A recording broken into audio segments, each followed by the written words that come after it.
definitely agree with our brothers and sisters that spoke earlier. I think one of our biggest problems is we have the knowledge, but we don't have the application.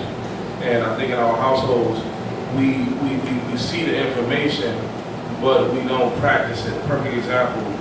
How many times have we said our music is negative, but yet still we indulge a little bit into our music and play a little bit in our mind and not knowing how much that little bit, when the child sees you listen to that little bit, how it affects their mind and say it's okay.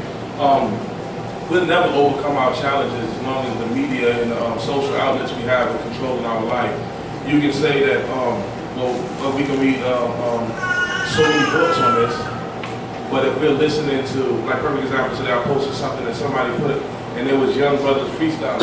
It was men, it was young brothers, they were like 17, 16 in school, and they were rapping, and they were rapping aggressively, looking like us brothers on a panel talking about how they want to do oral things on another man and how they want to penetrate it, they don't care.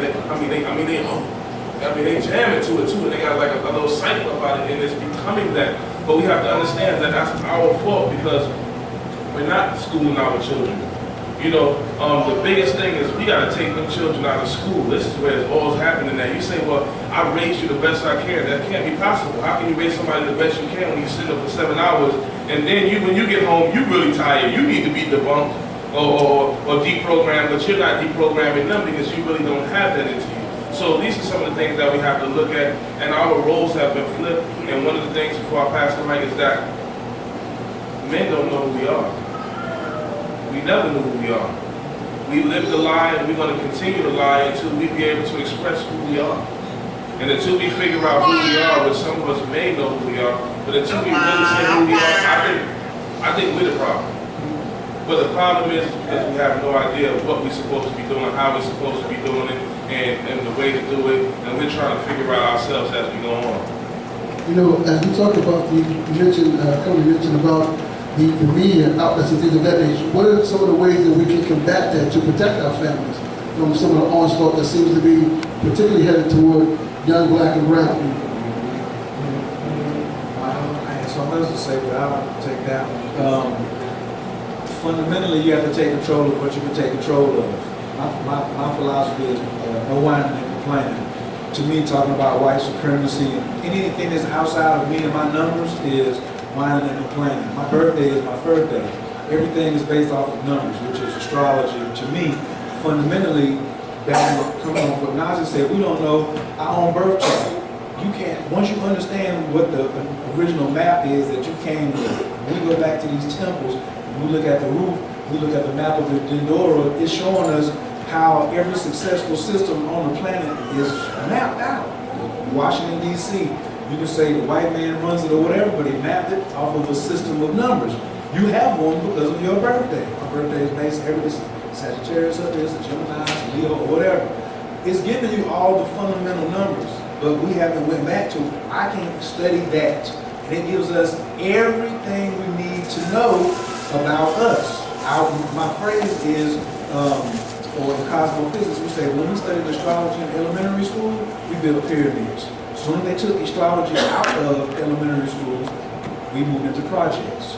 Get back into the numbers, control your house, and then we'll start to have more, you know what I'm saying? Yeah, control your house by cutting the TV off, but you start dictating what is it that we're going to study, and we have to learn who we are. When the Egyptians were talking about know thyself, they didn't just mean I'm brown, I'm red, I'm black. They meant what are my numbers? When you hear your blood pressure is such and such, that's an indicator. But when you know what time you were born and you look at these sciences, they're not over your head. They're very elementary. You know, we're talking, you don't have to count to 360. That's not that hard. And when we go back to the fundamentals of it, if we say somebody stole something from me, how do I steal it back? I steal it back by looking at my own numbers and finding the humility in saying, yo, will you help me? Which for me, I look at communications. We need to talk, or our communications are so messed up because we lack humility. We lack humility about, I need to ask her for help, or I need to ask the brother back in the back to do something for me, or things like that. We got one thing I feel that we inherited from this so-called devil or whatever is his ego. You know what I'm saying? We took his ego and He does the blame game. So now we picking up the blame game too, instead of saying, I'm gonna be accountable for me, mine, and my children. I'm gonna teach you this math, you're gonna sit down, and this is the original math. That's how I You want to say something?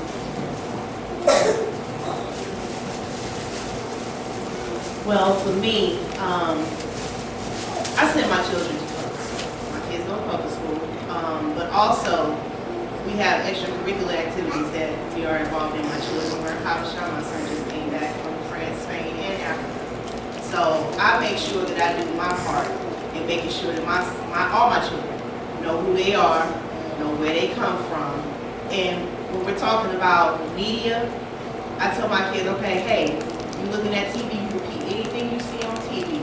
You will not watch TV for the rest of the year. I say, if you take any of this crap seriously, do you believe this? Do you really think that chickens fall out of the sky? Okay, then you don't need to watch TV no more. TV is an entertainment too. I watch TV. There's a few programs I like to watch on TV. But I have the understanding to tell my kids, this is some bull hickey-ficky that you're looking at. It's just entertainment. Laugh at it, shut it off, and go on with real life. In terms of our responsibility to one another, because I did want to say something on that, I think that a lot of times we move forward to other relationships without dealing with what we dealt with in the last relationship. We got relationship PTSD. We carrying old stuff into our new stuff. So as long as we doing that without dealing with what's going on first, we're going to continue to have issues. I'm a two-time divorcee. And without giving you too much personal background on that, I'll say this. I take responsibility for my part in the failure of those relationships. I did the same thing twice. So that's on me. I don't walk around saying, hey, they did me wrong, they did me this, they did me that. What happened is what happened. And our response to what happened is what happened. We have to start taking responsibility for that. And I think a lot of times, with the brothers and defining malehood and stuff like that, a lot of us didn't even have no daddy coming up. So we're basing motherhood and fatherhood and womanhood and manhood off of some street stuff, or off of what we saw. Now, I was raised by a single mother, strong woman. She married a couple of times throughout my life, but for the most part, she was a single mother. And she did the best she could in showing me how to have a healthy relationship. Now, what I did learn is that nobody signed up to do this parenthood stuff by themselves. Everybody went into having children for the most part with the expectancy of longevity. Sometimes it doesn't happen. Those relationships that Rob was talking about in demise, mine was one of them. However, I'm not in the business of going on with something just so the kids can have a solid union. No disrespect to those who feel like that's what they gotta do. We all do what we feel like we need to do. For me, for Taj Anwar, that was my choice. I didn't feel like my kids needed to see me and the king man pissed off, arguing over whatever we was arguing over, or just having bad vibes, because for the most time we didn't argue in front of them. But just, walking past each other, ignoring each other. You know what I'm saying? Like, I felt like the kids didn't even see that. If anything, what they see now is a cooperative relationship with myself and my two children's fathers. When my oldest kid's father picks up his kids, quote unquote, he picks up my child with the other man as well. When my kids come back home, sometimes he drops off his new daughter. So you want to talk about ego? Check your ego at the door, because if you want to show your kids that things can be maintained, you show that you can work together. That it's not about, what you may or may not personally feel. Now, I have no feelings for my exes or anything like that, but they see the cooperative relationship. They see me take their oldest child's my oldest kid's father's daughter. And that's not my daughter, quote unquote, but we're a family, we're a unit, we work together, we gotta do that. I appreciate that. And Dr. Tyler actually led us into our next topic that we're going to talk about. Sometimes most of our relationships, well, not most, I won't say most, but a lot of our relationships in our communities are what she spoke of, blended families, right? And when we have blended families, there are some expectations that we may have coming in. Some may be a bit unreasonable. Some of them may be something that is along the alignment that we think is best for the children, but it's sometimes us dealing with our own ego in that relationship and things of that nature. So I want you all to speak about when it comes to relationships in general, but particularly when it talks about families. What are some of the expectations that people may have, and then what are some of the truths that people experience once they get into those relationships? Because there's a certain expectation that we have, but then there's a certain truth that we encounter. I'm going to respond to that, but I just want to respond to a couple of other things. One of the things I want to respond to is the television, because I hear people say that quite often as entertainment, and it is entertainment, but what kind of entertainment? And I think we really have to be very, very careful because there's a lot of stuff on social media and a lot of stuff on the television, because everything is energy, everything has vibration, sound, light, and all that.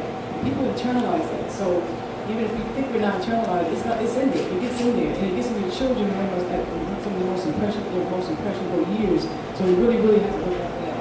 One of the things I wanted to also say is that we talk about parenting. Most of us didn't start out parenting. We started out with sex, and then ended up with parenting. So people didn't have a plan. So there's something called Planned Parenthood, and a lot of people it doesn't start out like that. So then now it starts with sex, and you end up with being a parent, and nobody had a plan in place for how we're going to do this thing.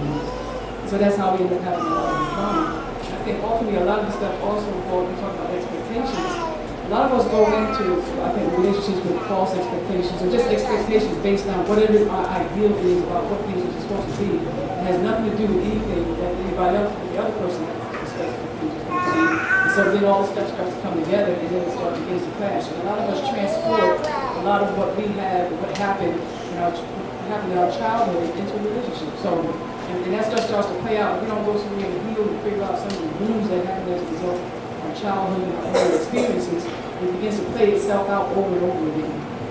And then the last thing I want to say is that most of us, unfortunately, it's not our fault, we don't have a skill set. Most of us don't. Nobody told us how to communicate.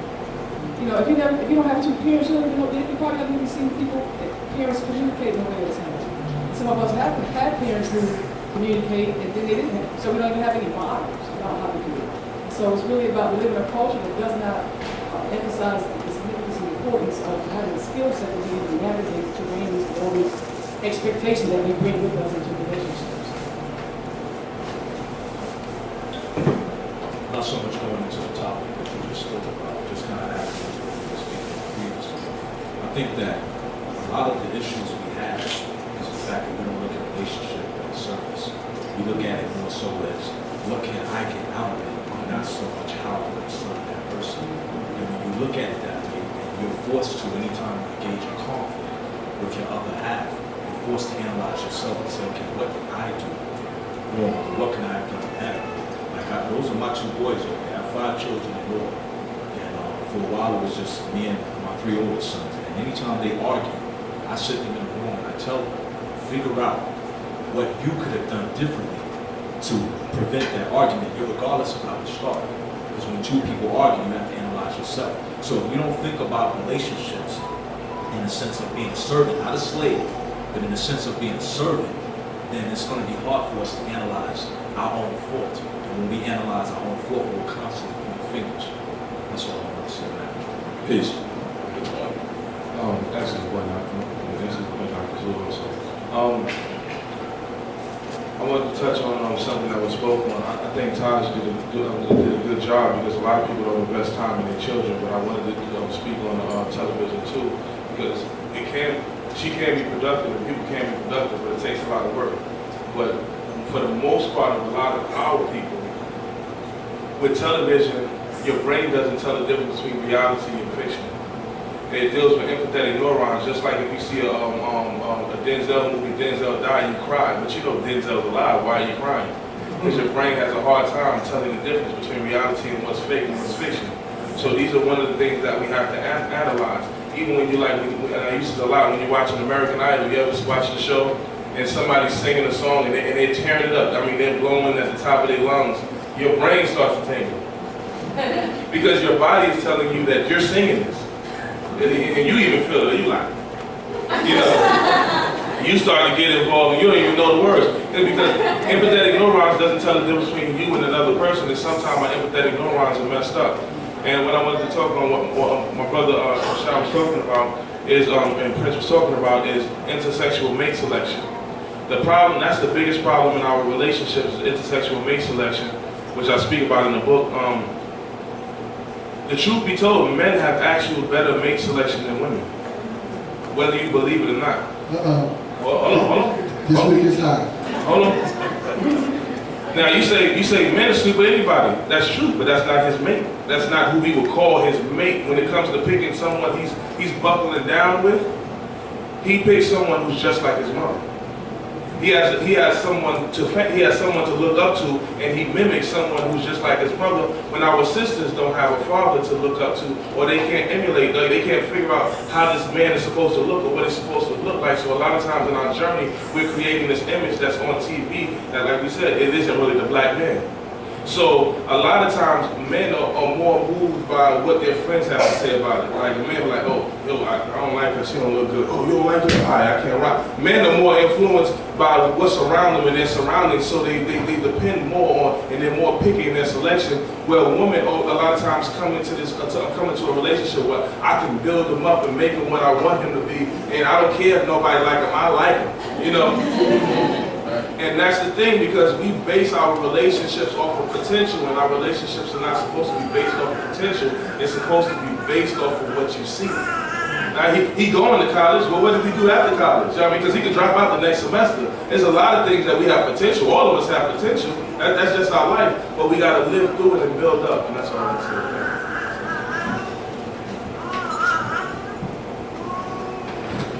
I just wanted to build off of the healing aspect. You know, as far as relationships go, a lot of people get out of relationships and get into another relationship just to cover up the relationship they just got out of.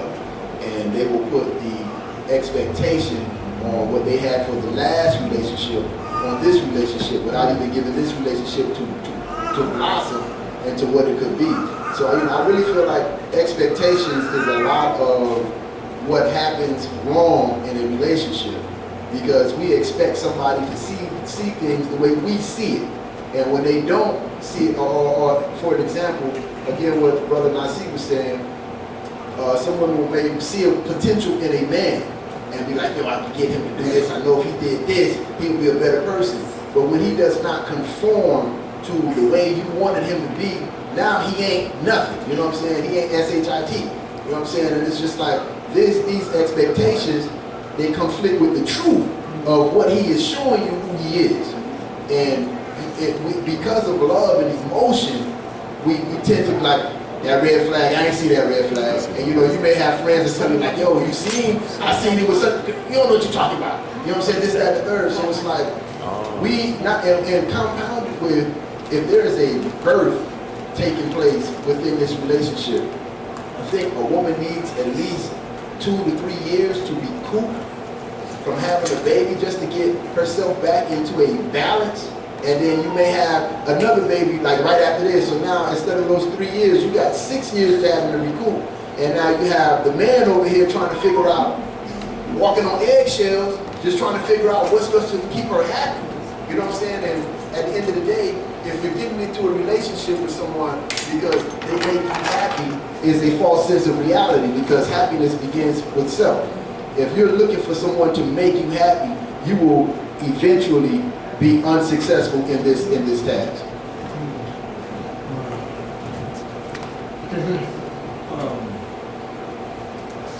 Push the envelope a little bit. Like, we a lot of liars. You know what I'm saying? Like, we professional liars. You say we, who's the we you're speaking of? The men and females, everybody who's watching, everybody who hear my voice, who's an adult, who's had sex before, everybody who's not a virgin. My parents, I got it. So I got some people who I'm not talking to. You know what I'm saying? So especially if you're 5 years old and you know you're a virgin, I ain't talking to you. Everybody older than that, I'm talking to you. And right, so, and the reason is because if you don't know who you are, the opposite of knowing who I am is lying. Period. You see what I'm saying? We don't put the study into who we are. We date potential, and then we become Captain Save a Bro or Captain Save a Hoe. You see what I'm saying? I can save him, or I can do this for her, and I don't check the facts she ain't got the facts to give me because it's just been passed down to lie. We move, I really respect what she said about, yo, I don't even want them to see the dishonesty and the energy that we walk around. So let's just separate it so we can show them only honesty. That was the illest thing I heard, up to this, from her about being honesty at the core of it, because a relationship is a business as well as a martial art. And if you're not honest with your weight distribution or with your this or that and the third, then how can you successfully win? You can't successfully win if the other person is telling me about potential, or if I'm looking for potential. And we got the lie historically from this romance. I'm just vigilant against, I hate romance. I love relationship science, but I hate romance. Romance comes from the Romantic period, which was the French who didn't take baths.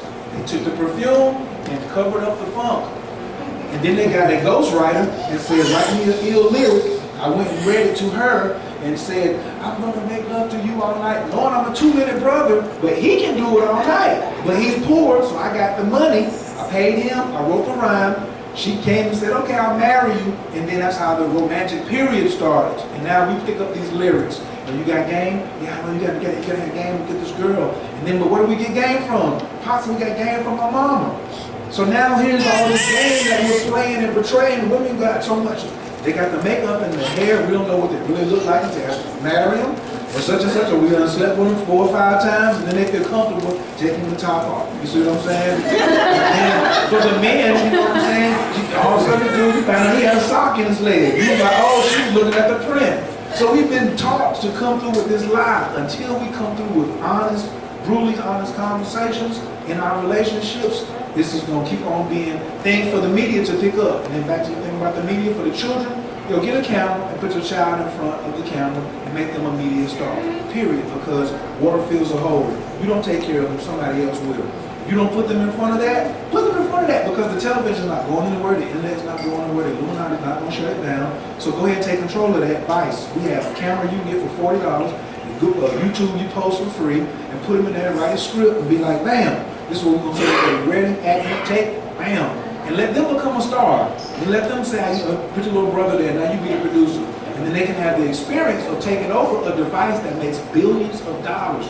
Because we ignore so many, what I call low-hanging fruit in economics, in relationships. Because you women, y'all want to see what's carrot, what's the carrot on finger and such and such. I see deals different kind of puzzle on that. So we'll let Dig the mic. Speak your mind. I saw the facial looks and whatnot. It's just, I'm not for putting my children. Okay, go ahead. Speak on it. I'm just not. Having our children on, it's kind of exploiting our children. I don't even want my little ones' pictures on Facebook and stuff like that. So I just disagree with that, because I think we set them up for and putting them in a world that they're not ready for just yet. We have so many people that here's my baby this, my baby that, and it's like we're not allowing them to, if they want to embrace and share with the world their experience, their life when they're old enough to, then we're giving them that choice. But as a parent, as the protector of these children, I'm careful with that. Okay, so one of the things that we also want to talk about, we talked about, did anyone else want to talk about the expectations versus truth when it comes to relationships or just in general? Let me speak on that shit very quickly. I think sometimes when we look at our communities, particularly with social media, people want to portray themselves in a certain kind of way. And yet the truth is, just because a person portrays themselves online like that, on a planet called Earth, sometimes those things never appear. So I think that kind of adds to what's going on in our community sometimes. People are putting these expectations, so when you meet them in real life, it shouldn't be unreasonable for me to expect you to be who you say you are. And yet the truth is, sometimes it's far away from that. It's a whole different type of thing. And again, if you're a young person, then I'm really not expecting you to be anything but young. You're still grown. But I'm talking about people that are, 30 and older, that are on there, that want to kind of create these different personas online, and yet in real life you don't hardly see them ever. You don't know whether they even exist. And it goes down to even some of the conscious artists that, you know, you have 5,000 Facebook friends or whatever the case and Twitter followers, but then you can't get 10 people to come pay $10 to your show. What's going on with that? So there's a certain expectation, a certain truth that we don't deal with in real life because nobody wants to kind of be labeled or whatever they're being labeled. That's the beautiful thing about being a minister. You can preach to people all the time, and even if they don't like it, they're probably not going to say anything to you. So it's all good. Expectations, we get that a lot from our parents. Once again, this is going to go back to. But now we are the parents. So, you know, it's like, you know, as Todd spoke on, a lot of us, you know, particularly as men, may not have grown up with our fathers, but I know I come from a whole generation and we didn't grow up with our fathers, so it's very important for us to be the best fathers that we can. So, you know, there's certain things that we pick up from our parents, but we don't necessarily need to carry on those traditions. So, you know, we can say that we got this and that from our parents, but when do we make those changes when we see that some of the things that we got from mom and dad and them, it ain't working. It ain't helping us to get to where we're trying to get to, so how do we go about changing those things? Yeah, but that's going back to the media. We don't always, it's tough to just say, like, you're a minister servant. Like, you know, who you are, and some of the really manly men have been in a position around men, but what about those who have been emasculated by their mothers? And their mother said, you know what I'm saying, what you're going to do right here is clean that chandelier. You're going to do this right here. You're going to wash them dishes. And that's what he got. And he hasn't been around any men. So at any time, 18, 22, 35, he should break away. But that's the expectations while he's out here socially. He's looking good because his mom says, yo, dress up. And then all of a sudden, the woman sees him and he doesn't know the truth yet. He doesn't know the truth. So his expectations are very similar to what he got from his parent or parents. Because I do agree that a lot of us didn't grow up with their father or mother. So, you know, some of those expectations are coming from what we learned in the house. I would say on expectations, if anybody was to be able to have expectations, it would be parents with their children up until a certain point. You know what I'm saying? You do have expectations of your child to basically listen to what you have to say in the household. You don't listen, you don't work, you don't pay no bills, you get out. So you do have an expectation of your child to carry on a certain way because your child represents what you put down. So I don't believe in expectations of an adult from another adult. Is what I really don't believe in. Is because you're setting yourself up for disappointment. You know what I'm saying? It's constant. You will constantly set yourself up for disappointment because it's like you expect. It's almost like a slave mentality. You know what I'm saying? The overseer expects the slave to act a certain way, and if the slave steps out of that line, then you're gonna handle that. You know what I'm saying? So you cannot put your expectations as an adult on another adult because that adult has expectations of themselves. Even if you're in a relationship with that person? Excuse me? Even if you're in a relationship, you shouldn't have any expectations of how it should be? If you do, me personally, I don't put expectations on. Let's hear from the other panelists. If you're in a relationship, is it unreasonable to have any kind of expectations of the person you're in a relationship with? Or is it just like, you know, the way Rob said it? Well, I think there's some, you know, you get married, you expect fidelity, right? So there's going to be some expectations, some unspoken expectations. But I think what we were talking about is those things that we come in.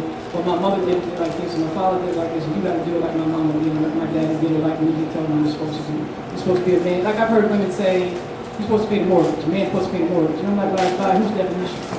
So it's those kinds of things we're talking about that. But in terms of just the basic, you know, so there are some expectations, but there has to be communication about it. That's the difference. You know, so when people have communication about what I expect from you as a husband, as a father, as a, you know, and what I expect from you as a wife, as a mother, those kind of things. But a lot of this stuff, and that's what the topic of this panel is about having open, frank, honest conversation, communication about what these things are, and then being realistic with each other and honest with each other about what we realistically and honestly can do.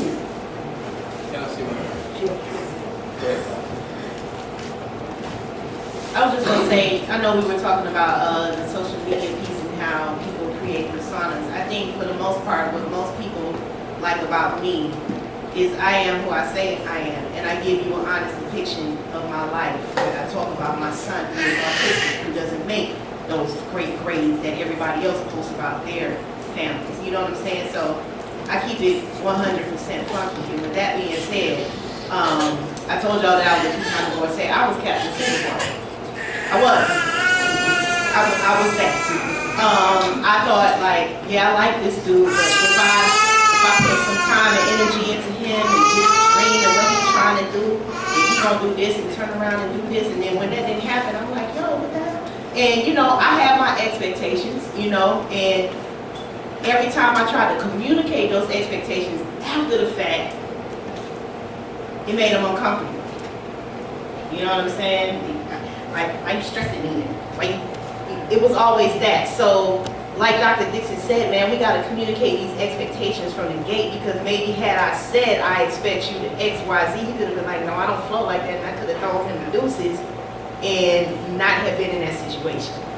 You know what I'm saying? So, I advise everybody, if you're going to have an expectation of somebody, communicate that from the gate, because what I've learned now is I don't have expectations of anybody other than for them to be themselves. So that way, I'm not disappointed. But if I have an expectation, I expect, if me and Rob in a situation, Rob, I expect for you to tell me if I smell, right? And if I walk into a room and everybody like, oh my God, it's my gosh, what are you smelling it? And then I hear somebody say, Rob, why didn't you tell me that? Because Rob didn't want to hurt my feelings. So I say that to say, we gotta be honest with one another. I expect this from you. This is what I expect from my mate.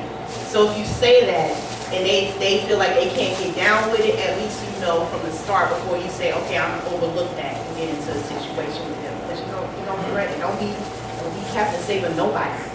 You know what I'm saying? Let that person already be saved before you enter into a situation with them. It's one thing to have a person's back, but ain't nobody got time to be no grown folks' mama other than people that they give birth to. Word. So, Yeah, I would agree with that.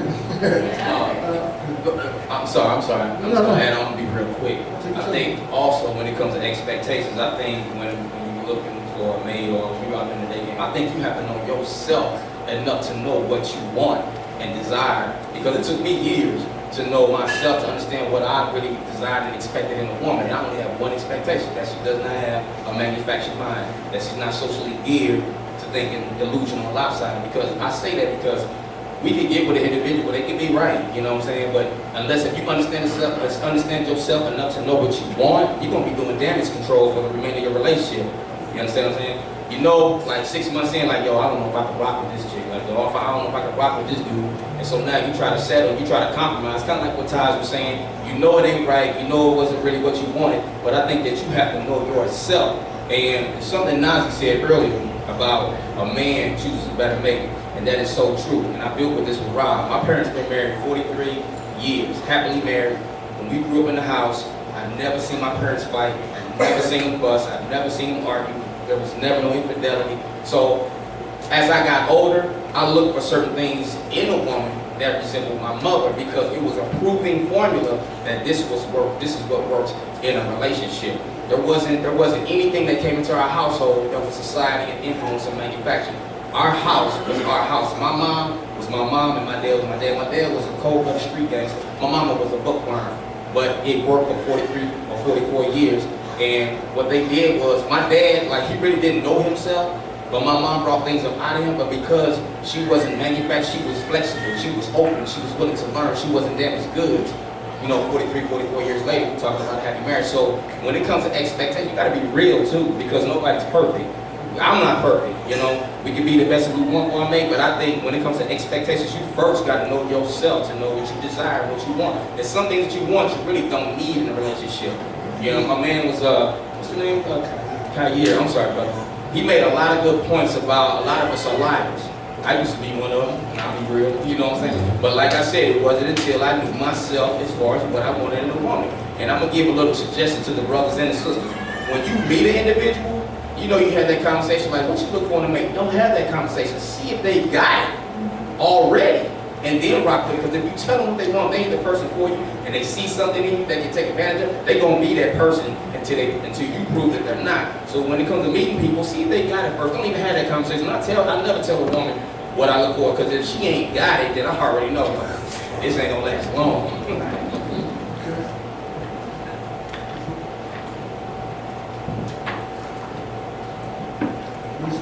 All right, it's gonna pick up. Don't worry, everybody gonna grab the mic soon. Expectations. I was thinking about that. We all should have expectations, right? But if you really consider it and think about it, what are you expecting from somebody that's in a society that's brainwashed? What are you really expecting from them? You have to see somebody that's ready to pull away from society or doing things on their own. You have to see people that's growing their own food, that's creating their own community, because we are, how do you think evolution happens? Evolution happens through epigenetics. Epigenetics means you change genetically because of your surroundings and what's going on around you. So if we really, like, if you pick up a man and he's listening to Biggie Smalls or he's listening to something else, you best believe that there's something that's in the subconscious of his mind that's going to destroy your relationship, because it's already there, it's planted. So our expectations have to be based off of reality. It has to be based off reality, and we have to create our own reality. I don't think Coach was talking about putting our children out there just to be seen, but what he was talking about is creating a counterculture. If we don't create a counterculture, we are doomed. This whole relationship, you can stop it. Even the most spiritual people in the world are suffering. They're suffering because the society is plaguing. Even when we fight, we still at the worst of our end. Another thing is, you have to be real to yourself. And sisters, I say this, and brothers and sisters love different. Men and women love different. We have to understand that a man doesn't love like a woman doesn't love like a man. A man is a more territorial, protective love. A woman is a more nurturing, caring love and intuition. And the man has intuition also. He has more of a protective intuition. They have different gifts. So we're expecting everybody to love the same, because a man is not into certain things the way that you are. It's because you're more drawn to that or more prone to do that. And these are the things. And one more thing. Our sisters, you have to realize that our sister's not built to be with multiple men. And I say that because when a sister engages in sexual acts with a man, she releases the oxytocin in her body that bonds into that man for the rest of her life. So, and the only time this happens is when the woman is breastfeeding, when she's giving birth, and when she has sex with a male. When these things happen, a woman could be destroyed because she's been in different relationships and in and out. And then, so even if she finds somebody good, she has a lot of insecurity into her, because all she's seen is people transforming and transitioning out of her life. So she's naturally bonded to certain individuals, and a lot of stuff that comes through that could be from a past relationship. And these things happen to men too. But we have to really understand the psychology of this thing and stop expecting people to be who we want them to be and to be some fixed people. We're not fixed, we're damaged. We all destroyed. So I'm not going to say we 100% good and we all this, we're not. We have to talk about really what's plaguing us in order for this, because even if some of us, you know, and the most problems you're going to see is in the conscious community. That's the way you're going to see the most problems, because your expectations are so high. I thought you was connected with Rod. I thought you was one with a two. I thought you was one with God. He told me this, he told me that. But he's just like anybody else. And it's not his fault that he put that on media, because that's what he really wants to be. He just doesn't have the ability and the surroundings and the counsel and support to make him who he's supposed to be. Excellent point. So, I mean, I think when we speak about expectations, one of the problems that we're having is that we're not working on ourselves. We're expecting somebody to be something, but we're not putting that expectation on ourselves. We haven't really defined what we are. We're walking into a relationship and we're trying to define who that person has to be. And that's the biggest issue. We're only setting ourselves up for failure, not because the person is not living up to our expectation, but it's because we ourselves, we don't even know who the hell we are. So if we don't know who we are, then we truly don't know what we expect from that person. And that's why a lot of times a person, you may meet somebody who your friends may tell you, okay, you know, they're everything that you said you wanted, but then you still find fault with them because you really haven't felt love in yourself. You haven't loved yourself. And that's the biggest problem, is ourself. We can sit here all day and talk about the opposite sex, but what do we do to build ourselves up and make ourselves worthy and qualified to be able to engage in any type of relationship with someone else? The other thing is, I think, we have to, I don't think we emphasize enough how much we have to really look at values underlying a lot of that stuff. Because this culture sells us a certain set of values. One primarily is materialism, sexism, all that stuff. But we have to really understand what's the value set that's fueling what our expectations are. And I think that we need to look at that. I have something else going on.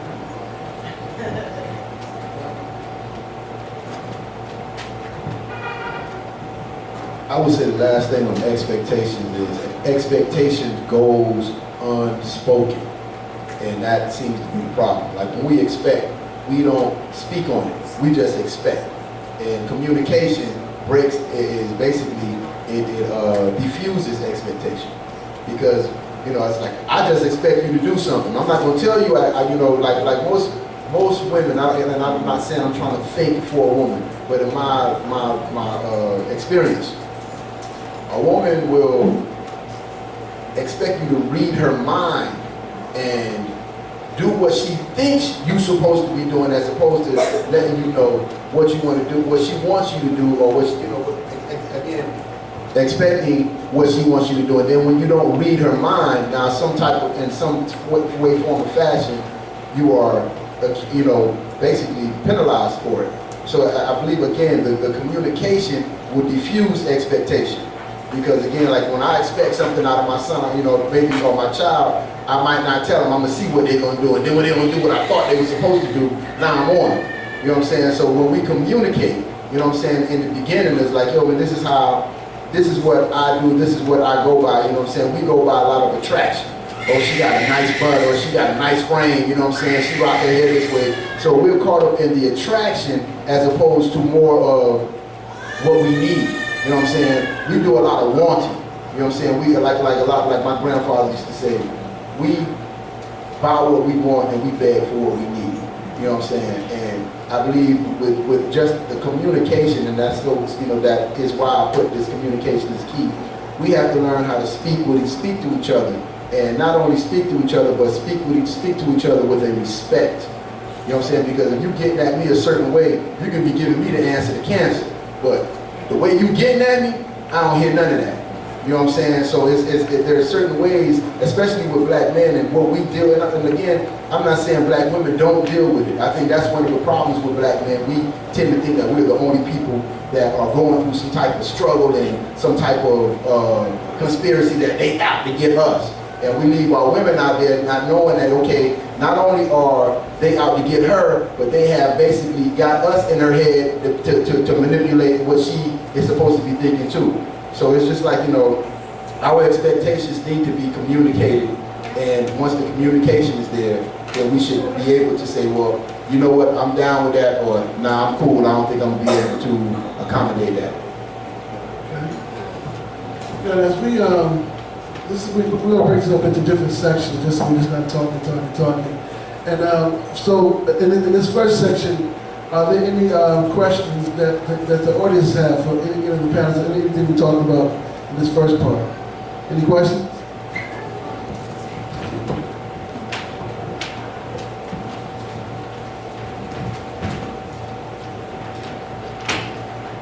Well, I was wondering if you had any advice as far as when you say we should take our kids out of school.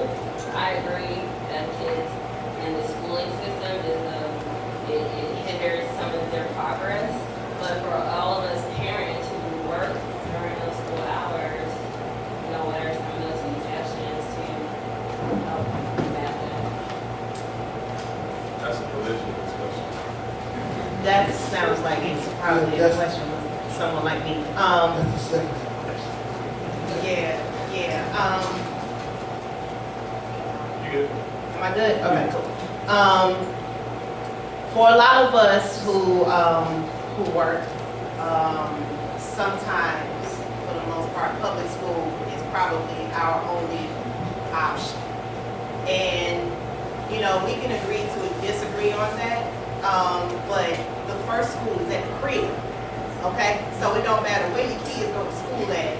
Now, I told Rob I was going to keep funky, so when my voice changed, you know, I'm going to keep funky with you. It don't matter where your kids go to school at. You school. Okay? Your kids are a product of you, not of the school, not of the world. They are a product of you.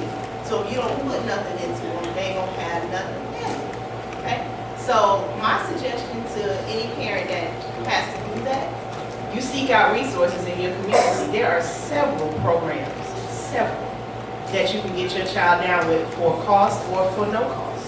There are plenty of brothers in the community who will mentor your sons. There are plenty of sisters in the community who will take your daughters under their wing. You just gotta seek those resources out. For me, I put my children in the hobby shop under Baba Kashan. I've known Kashan for 20 years. And he's like a second father to my kids. All the brothers in the community are actually like Sir, Bob, all of them. But there are resources out there with, who will put energy into your children as well. It will show them and teach them their originalness, who they really are. It will teach them about Africa and about Kemet and, you know, teach them from whence they came. So for me, I live in the city, I live downtown. That's a resource that I use. I send my kids to hobby shop, so that's how I was able to, you know, get them to Africa, stuff like that. Also, the schools also offer travel abroad programs. You know, I'm a big believer in world travel and being a world student. So I bust my butt to make sure that my kids are able to go overseas. I take my kids overseas and they will also do the school trips. So there are resources out there. You just gotta seek them out. If you need help, just holler at me. I'm around. She either has the sun in the ninth house, or she has a Jupiter conjunct her sun because she loves international travel. Just be listening, I already know what's in her chart. So I am not one to say take your child out of school, because if you have him at home and he's not learning astrology, you're still wasting time. If he knows astrology or she knows astrology at the house, and she should be counting, you can teach them how to count to 360 by 30s. Everybody in the room, stop teaching your children to count by 10s. That's a retardation process. If you count by 30s, then you're going to have an advanced child. It opens, it expands the mind by those 20 degrees. They'll be more advanced than anybody else because you're teaching them how to count. You teach them how to count by 30s, let them go to school and learn how to count by 10s. Boom, straight A's in math. We took care of that. Then they got a scholarship. That takes money, put money back into your pocket. But they need to learn that, even if it's only an hour a day or 30 minutes, add it to what their homework is, because I think they need social skills. Because if you have 2 wives and you're a brother like Nazi, and it's in his chart to do that, to hold that kind of government structure, then yes. But if you don't have the chart that supports homeschooling at home, then you're headed for chaos. If you don't know what your chart tells you, and then you try it anyway, you're headed for chaos. Some people are straight, monogamous, everything about them. You got Venus in Capricorn, you got Venus in Taurus, don't try it. But if you got Venus in Gemini, or it's the planet, it's one planet is telling you how you do relationships, you don't study it. Take you 45 minutes, not per day, one time. One time.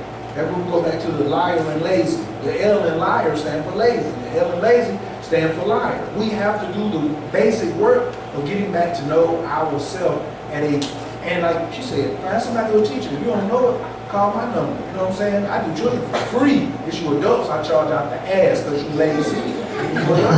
So that's what you should pay extra. You see what I'm saying? So, you know, find somebody who will show that to them. And if you don't believe in it, then look what you're risking. Look what you're risking, because the Jewish cat is teaching his child, the Chinese cat is teaching their child, and we have an 85% divorce rate in the African American community. You don't like that word, I'm sorry, black, melanated.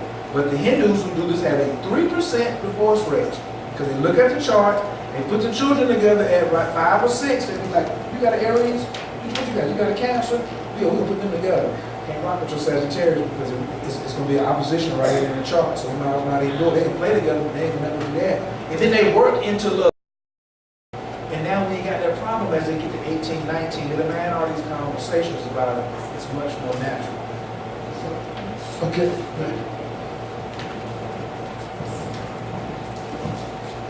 For the sister, speaking about public schooling, I definitely am an advocate of homeschooling. I'm an advocate of African-centered education. My 4 boys are all going to public school, and we're behind enemy lines. So when I send them out in the day to go to that school, I give them my objective. I tell them their orders, and when they go out there, their job is to intellectually assassinate whoever is deemed as the smartest kid in that school. I tell them that they go in there, find out who it is, whoever is the smartest, and you intellectually assassinate. And I don't care if they do it or if they don't do it. I mean, 3 of them won honor. I've had one that was labeled as having significant STD. And he's actually doing better than kids who have no quote-unquote label. You know, we didn't put them on drugs or anything like that. We didn't, you know, send them to get, you know, dedicated time for any type of therapist. What I did do is I told them to understand his divine nature. I told them who they are. And in knowing who they are, they know, based off of what I teach in my household, that nobody can dominate their psyche. They have to dominate whatever environment they go into. And dominating don't mean they have to be the best person or get the highest grades. But at the end of the day, they have to be satisfied with their job. And I give them a mission objective, and their job is to come back home and say, I completed my mission. Please. Let me add on to that as far as the school spot, because again, one of the challenges that happens in our community when it does come to homeschooling or private school, as the brother said, everybody is not equipped to do homeschool. Most certainly, everyone is not equipped to homeschool. I mean, it's a great idea, and even with some of the emphasis in private schools, sometimes the economic becomes a challenge. I mean, we may want to have our child there, but we simply can't afford it. But what we know is whether it's public school or private schools, the most effective students are the students that have the most parental involvement, period. So you can't so-called put your child in so-called good school and not do anything. Or you can't have your child in so-called bad school and not do anything. At the end of the day, it's you as a parent. That's the factor, whether that child's going to be effective, just like you said, that whether your child's in public school or private school, if you teach them, this is about your education. You know, I work in a program for the city of Atlanta as a consultant to a program called Youth Build. And we work with 16 to 24-year-olds to help them get their GED. And what's interesting about it is when you talk to somebody, a 21-year-old, that basic sentence structure, and they may not drop out of school until 11th grade. And that third grade stuff they don't know. You know, while we can be mad at the school systems, I'm often talking about the parents. Because again, as Todd was saying, the first the first teachers are the parents, namely the mothers. Because even if the father is in the home, the mother is the dominant influence, particularly of a child. So we have to make sure that we are actively involved, even if our child is in public school, or especially if our child is in public school, that we are actively involved. Because when those teachers and administrators know that you are actively involved, you better believe your child gets a different look. Believe that. So with that being said, we're going to have a quick break. We're going to take a 15-minute intermission. We do have vendors out there. We have Elise Bennett, who has the vegan food, and we also have the Intimate Cravings, which is not vegan food. And we have, give it up our DJ back here, DJ okay? So, mix and mingle with some folks as we're on our intermission, and we're going to come right back.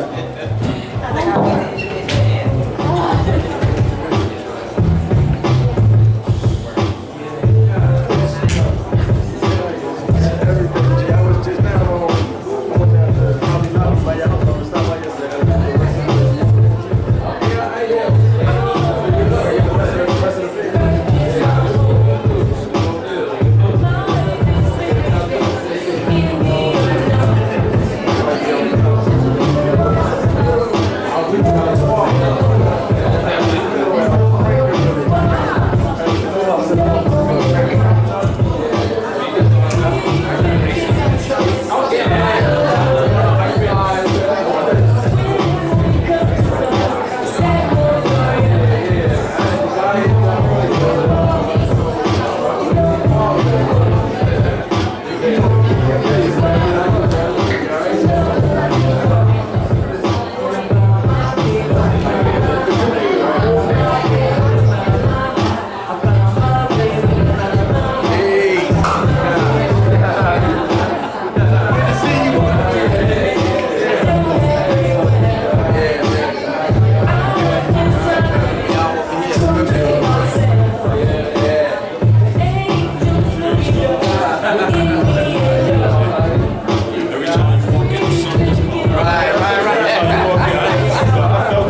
that's cool, but I don't need it, thank you. And I'll turn around and say, hey, I want to heal you, but I do need it. Then the relationship, you know, and so that's my piece on the slavery part. Okay. I think, again, I'm also one who feels like we were not all from slaves. I really believe a lot of us were already here and we were put into a mind state of I would say, abduction. And what we have now with the promiscuous ways of our generation with having children everywhere, this is no different than when they sent a buck in to mate with these women, but he was not allowed to build a relationship with the child that he had. And it's almost like we're doing the same thing now. Like, you know, we come in, we count babies, but we're not there to take care of the babies.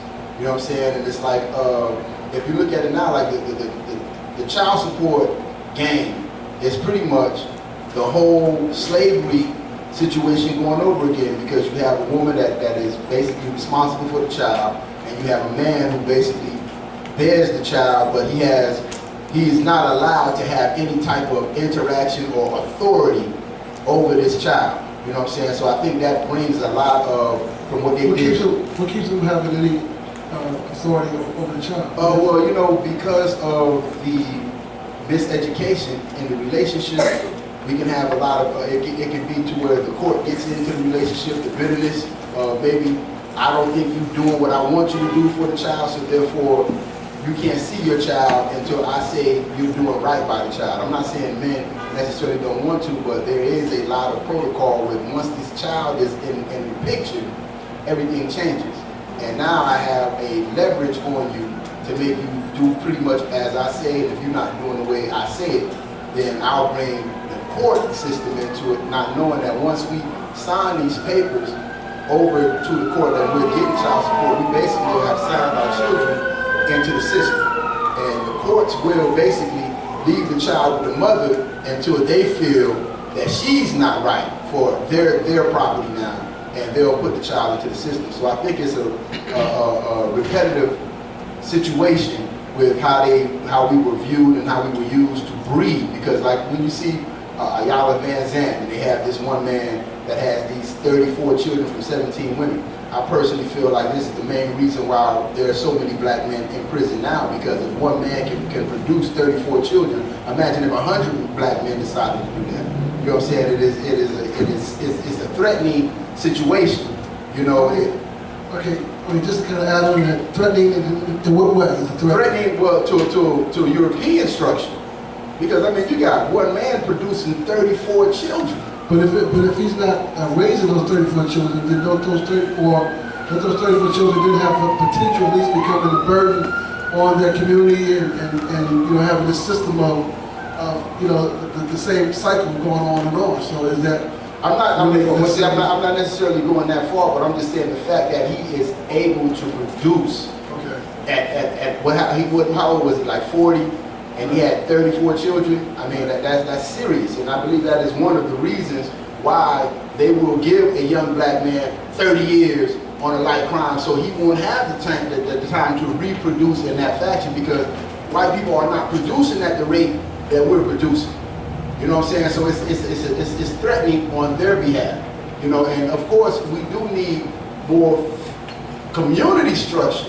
You know what I'm saying? If he was able to raise those 34 children, like case in point, they had, I don't know if you remember, Shorty Lowe was trying to get a TV show going on where his children's mother. Okay, now understand, this man was taking care of all 11 of his children, his mothers though.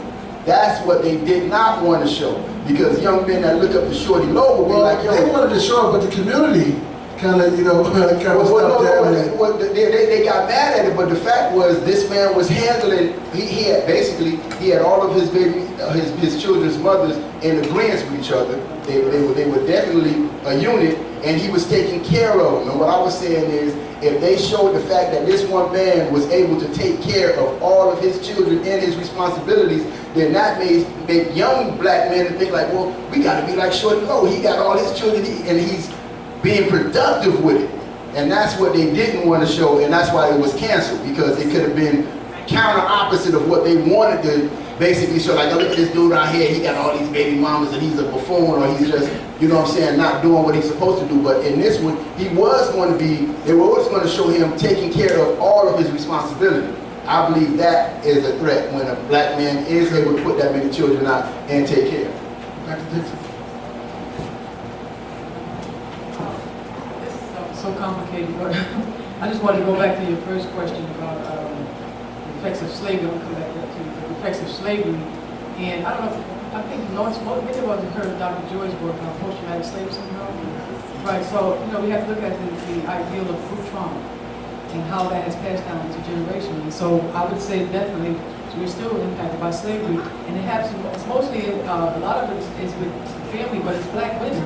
We're the ones affected by hair and color. White supremacy affected black women in terms of how they, view themselves, in a more profound way. So there's a lot of ways in which I think slavery, class structure, a lot of those things are passed down. And then we want to look at also the inherited pain. Just like we inherit all other kinds of, attributes from our ancestors, we also inherit pain. So that pain still is. The pain from slavery still is. And I think some of it still is. And then I wanted to address this issue in terms of, I don't know about the guy that's going to put on television and all that, but if they weren't doing it, even if he's supporting the children financially, what is the structure? So if you got just a bunch of women he's having children with, and there's no real family structure there, but we're just working on ways as cooperative, then I don't think that we probably would have been a good thing for them to portray on television. But there is something to say for white males feeling threatened about the way black people reproduce, which is why polygamy, was stamped out all over the world, why they tried to stamp it out all over the world. A lot of it had to do with population control. So they, because they know that white people are the minority in the whole scheme of things, in the whole global context. And so black people do reproduce more, and you have African families who have 80 children from one man, and because he has multiple wives. So a lot of that is population control. So there is something to say for that. But in terms of the way we're doing it in the United States, no. Please.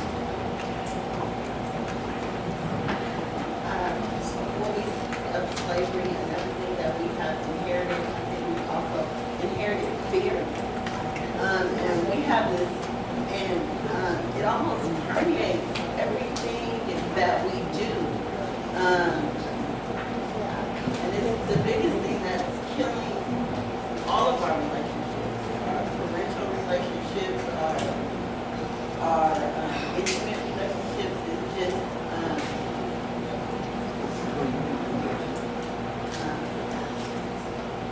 so many things around the topic just of fear, and you can think from family to family things that whether it's your mother or your father basically taught you, and they were teaching you their fears, not things that necessarily for you or for your path.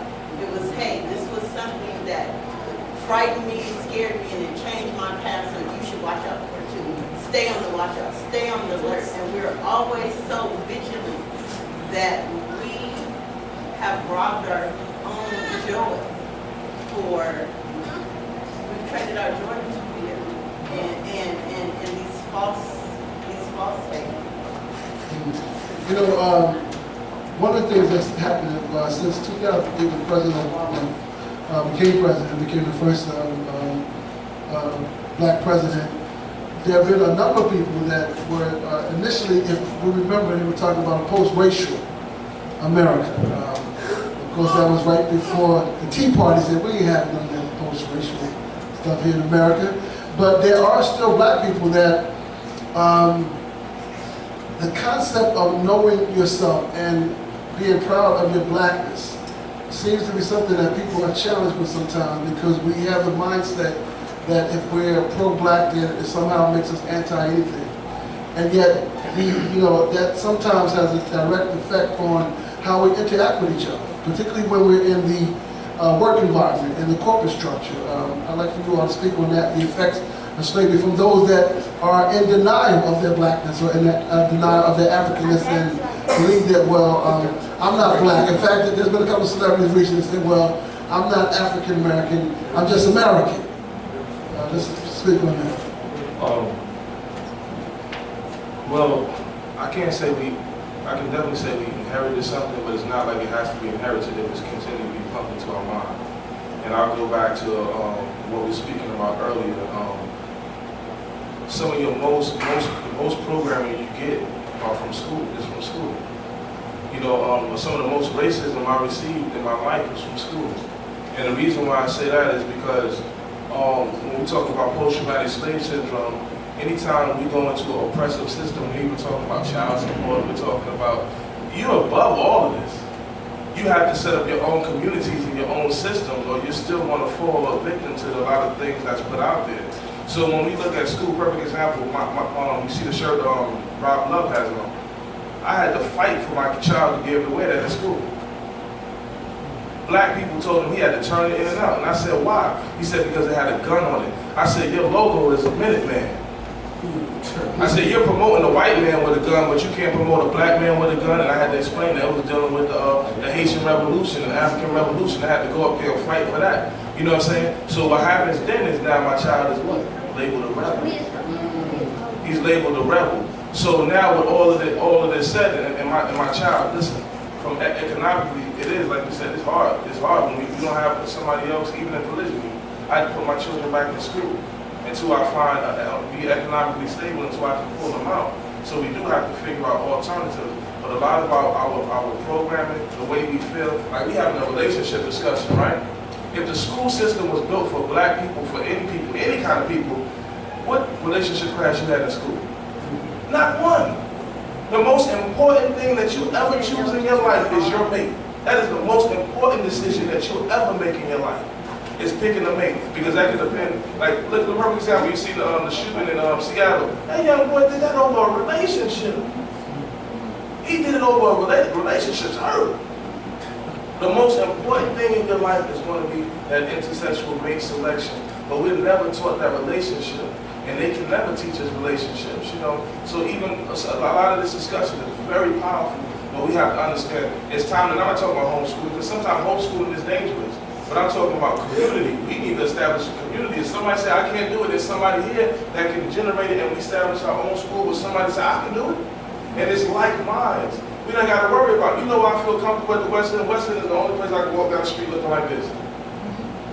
I can do it other places because I'm confident in myself, but my children, they can do it because everybody's like Shalom, Hotep, everybody got some kind of greeting, whatever you is, just everything. They give all 20 salutes, you know? But we feel comfortable because it's our environment. A lot of this stuff is not going to work in our environment, and that's why we're affected. So a lot of us feel that we're liberated, but mentally we aren't liberated, and if we were liberated, then we would produce more. We would have so much stuff. And then we move to the next topic.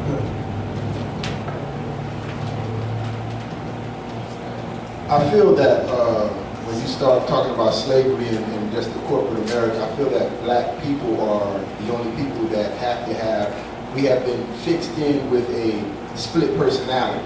Like a white man can go to work and be as white as he wants to be and he gets a check.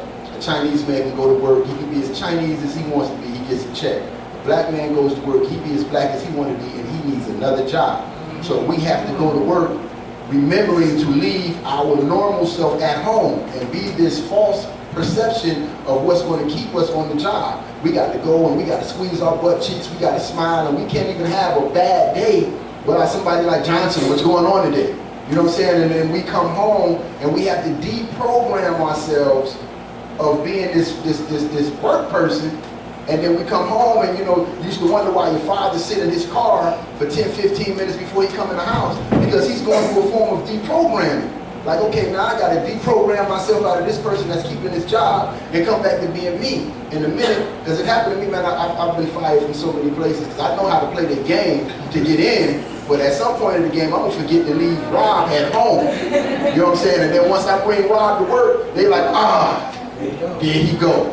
And within 2 weeks of that, I'm looking for another job. So it's almost like a split. And even with our women, you know, there's a split personality that they have. And we have this thing right now where our women are progressing in the corporate structure. So they're getting extra job titles and more money. And we as black men are digressing. So our communication level becomes obsolete because now she's on a level of talking corporate And we just on the level of living, and it's just like now it's like, well, why you ain't doing what you need to be doing, and we're not basically looking at it how they're structuring it to where the whole dynamic of the household has changed to where men are usually supposed to be the money maker, the provider, this, that, and the third. So now we got our woman making more money than us, and that becomes an ego factor, and that in return brings conflict.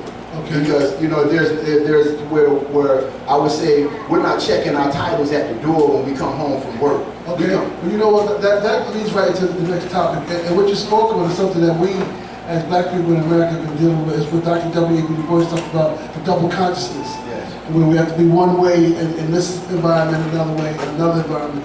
But the next topic that we want to speak on are employment issues, where it is a challenge sometimes, like you said, for black men and black women to walk the line in general. But it seems when it comes to employment, corporate things of that nature, I don't know whether it's a little easier for women to toe the line and play the role better, or because it's less threatening. But there's definitely some employment issues that seem to lead to part of the challenge in relationships as far as communication. I'd like for you all to speak about some of those type of challenges. Are there issues where a man, because he's not able to make money or make enough money, and a woman's able to get these type of positions and things of that nature, what are some of the challenges around the employment issues when it comes to our relationships and communication? Well, let's pass it to someone else, Rob. I would just like to speak on that because I had a personal issue with that as well. Like when I was in LA, I moved out there with my woman. She had a job working in corporate America, and it was hard for me to get a job. So I played my position. I was taking care of the children. You know what I'm saying? I was basically, doing everything she would have to do. So when she came home, she would not have to do it. But because of the money situation, I don't know, at some point in time, the respect diminished. And it became to where she would say sometimes like, I'm not asking your opinion on what we're gonna do. I'm telling you what we're gonna do because at the end of the day, you can't pay for it. So it was exactly, you know what I'm saying? Now, you can't slice a man like that because at the end of the day, we're a man first before we're anything. So it has a serious tone and repercussion when the roles are reversed and we're not respecting us as being who we are outside of the corporate structure. Okay. Let's hear from Ms. D. Ms. D, you've been a little bit too quiet over there. You and me, both of y'all playing quiet.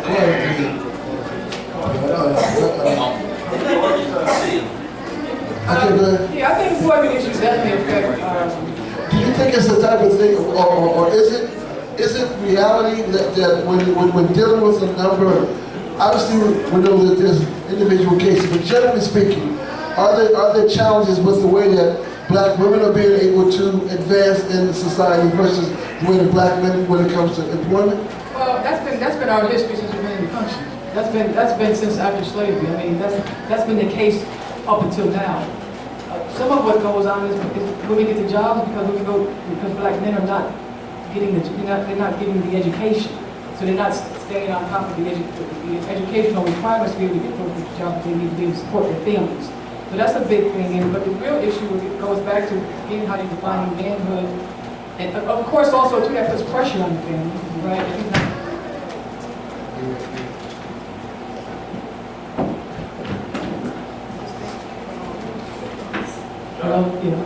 so it puts a lot of pressure if he's not bringing income. But the other thing is in this culture is the value of whoever controls the finances has the control. And so the thing is, it doesn't matter who controls the finances, people still should treat people with respect. So we keep that in mind. It's not about, if you're defining yourself and your family in control based on your finances, then that's really a very materialistic way to approach it. But the big question to me is how do he feel about himself? Does that mean you're not a man now because you're not bringing in the income? Because of the way the culture defines manhood? And so how sensitive are you because you don't have income? Okay, Dia said I was waiting for my key. No, because that is a part of it that we really have to keep in mind. Because Sure. I've been in a situation where I was, my man was making really good money, lost his job, and the person that he became when he lost his job was like, dang, nobody talk about that. Nobody talks about, like, even when I'm not putting pressure on him, he's snapping on me because he's not making money. So I think it's something to that we do need to discuss, that we need to tell our brothers how to cope with, like, all right, when you're not making money, don't, you know, react in a way that could be harmful to your family and stuff. Because I promise you, I never did the whole, like, oh, you ain't making your money, or you ain't. I never did that. I was very supportive, but it was just like, damn, you know, I didn't know that, like, he was gonna act the way he acted and take that out on me, you know. And it's real, and a lot of people really deal with that. At the end of the day, it goes back to how you feel about self. Cat Williams said it's called self-esteem. You are responsible for your self-esteem. Just because you're not making no money don't make you any less of a man.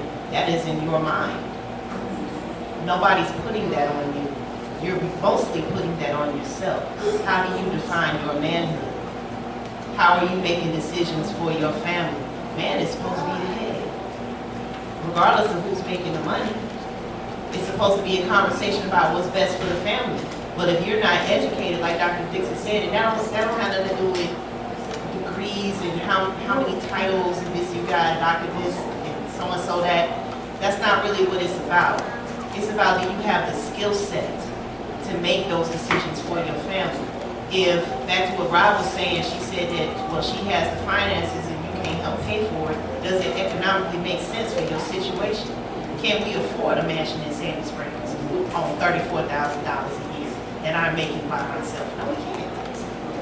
So if it doesn't financially make sense, then why would you do that? It has nothing to do with who wears the pants or who's making this amount of money. If it doesn't economically make sense for your situation and your budget, then you cannot do it. It doesn't have anything to do with your manhood or your womanhood or anything like that. Can't nobody make you feel like what you are or are not.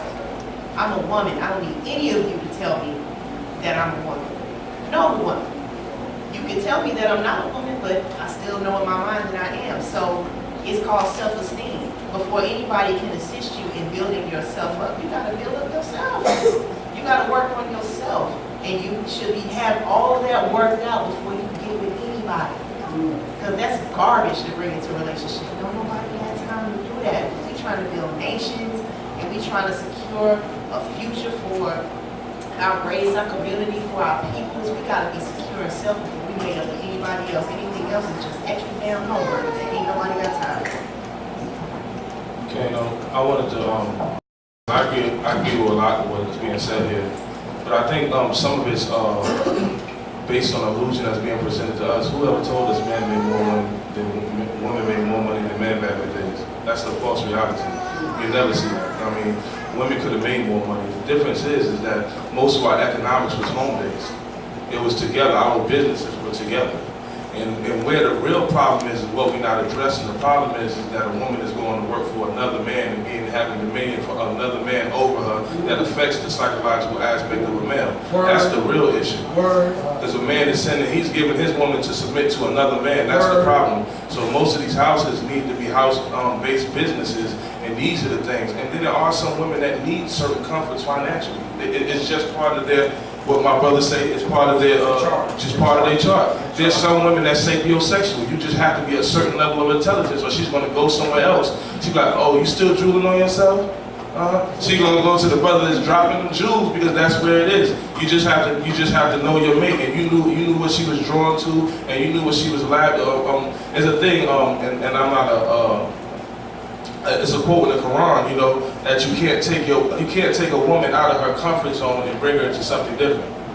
Like if her family is rich and she's used to living like that, you cannot take her to your household and y'all worried about the lights and y'all living without lights. Like, what's going good, boo? You used to that. She's not used to that. I'm fine. You know, it's different. So and it's just a lot of things that we have to understand. But that whole who make more money, our women always been psychologically dominant in a lot of aspects. Men give the broad vision, and the women just finesse it and make it something phenomenal. And the problem is that she's making somebody else's vision phenomenal and not the household's vision. But what happens if she's not bringing it in either? Then where are both of you gonna be? That's the question. Right, and then the other thing is, how does she feel? Does she lose respect? That's the other question. Some women don't have a lot of respect for a man who's not bringing in anything. So how do women feel about it? And the other thing is, how do you communicate it? So if you say, okay, well, we can't get that, how are you saying that? You know.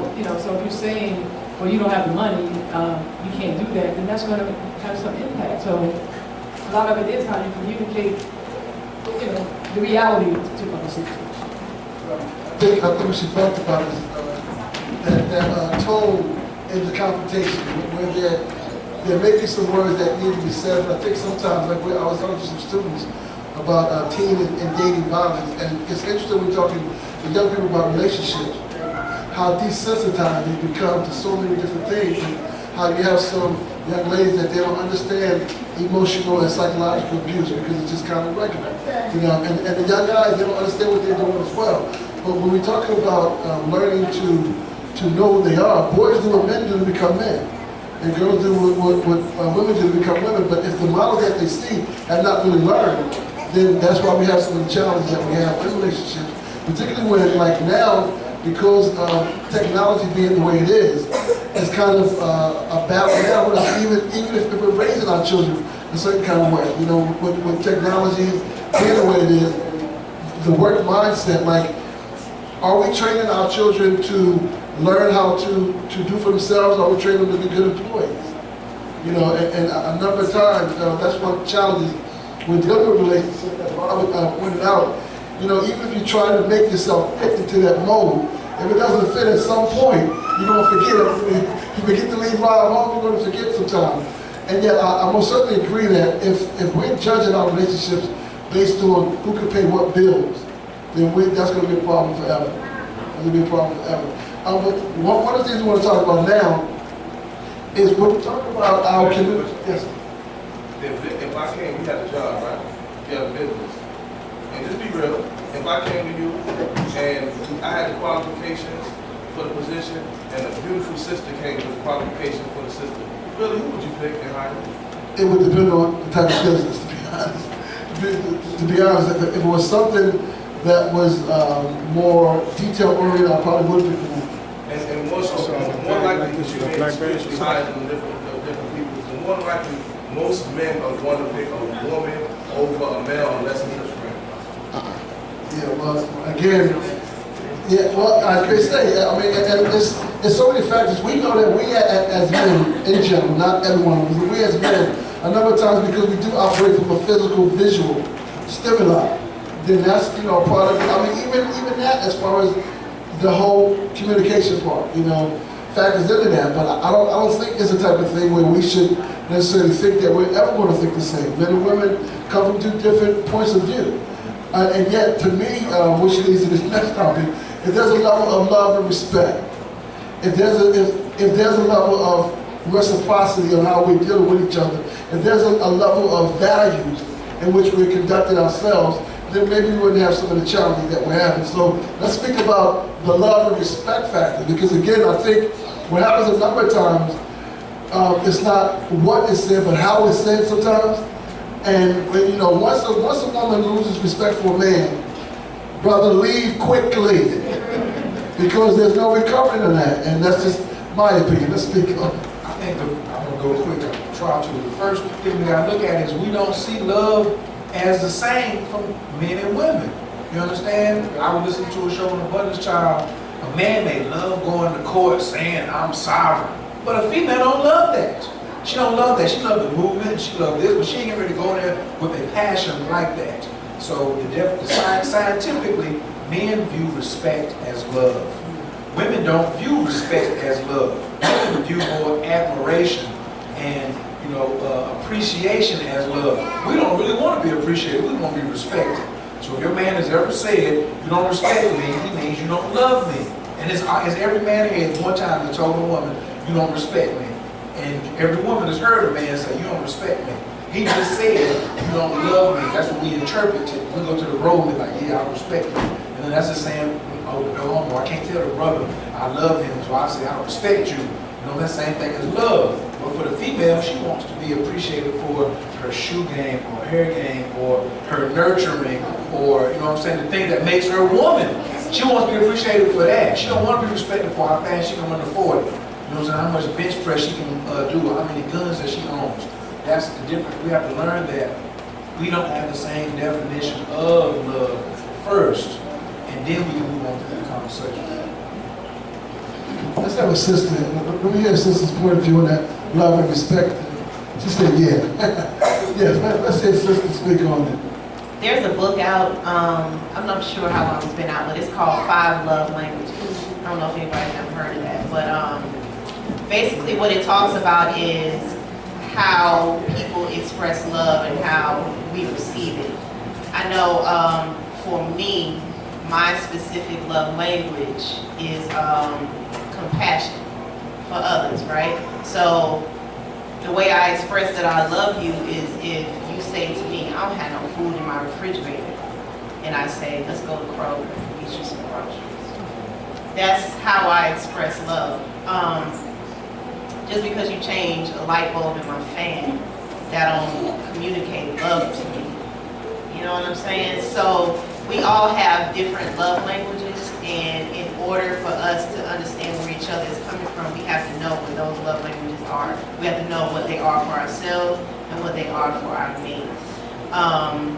In terms of respect, respect has to go both ways, because I hear a lot of this talk about, you know, respecting another man and how he feels and all that. There's some other feelings in that relationship that we have to talk about as well. And I mean, I feel you when you say that you're sending your woman to go and work for another man. I understand that and everything, but in the same token, we have to have respect for our situation and saying, okay, Georgia Power is not going to accept this as an excuse to keep our lights on. You know what I'm saying? We have to do what we have to do until we can do what we want to do.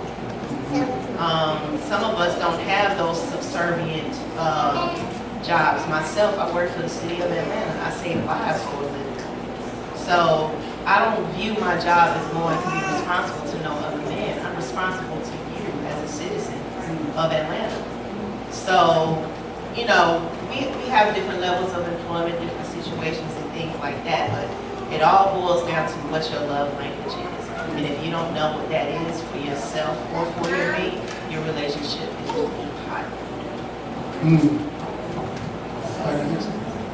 Yeah, I would. This is something that you know, I'm real passionate about, which is self. Understanding is the best part of anything. And what we have to understand is that we don't love ourselves. We talk about relationships, but you have to love yourself first and foremost. We are generationally rooted the wrong way. You know, we talk about economics as far as the relationship between a man and woman when it comes to work and jobs and things of that nature. But all of that is the root cause of self-hate. The way you view yourself is the way you're going to view those who look like you. You know, we talked about earlier about the jobs and whatnot, and Rob spoke about the jobs, about being the other person. You know, I know all about it because I'm a strong individual. I'm the strong nigga that they always try to break. And eventually went into business for myself because I love myself enough not to be marginalized and play the game by their rules. But even when you play the game on a different set of levels, they still got rules for you to play right then and there. But what I'm saying, what I always say, is it starts with love of self. When you love yourself, you can love your people even when you really want to hate them. They don't understand why they view you the way. They don't understand. A lot of people in relationships, men and women, don't understand why they are so detrimental in their relationship because it starts with love of self. And when I say self, everybody say, you know, we had those conversations where say, I love myself. We know you love yourself, but you don't love self. What you look like, your skin tone, the texture of your hair. You love the history that was given to you. You love the education that was given to you. And you love the mindset that was given to you. Why? Because you're born and raised in America. A place where they do not teach you how to be black. So I think the root cause to a lot of things that we deal with in relationships, because all of it is learned behavior, it goes back to self, love of self. I love and respect myself. So if I'm out in public, if I see another sister or brother, I'm gonna greet you, right? But we have a lot of brothers and sisters, when they see you, they go, shh, nigga. But then when they see a cracker, they like, hey, how you doing, sir? Yeah, but they don't understand why, because it's deep rooted. So understand one thing, when we talk about love and respect, regardless of what you are, where you come from, what you believe, you know, whatever lifestyle you live, it all stems back to self. Understanding self, knowing self, loving self. Yeah, I had wanted to say that a lot of how we are loved, or how we show love, that's like what we didn't get for children. So a lot of us bring these love experiences or lack of love experiences to our families and to our relationships.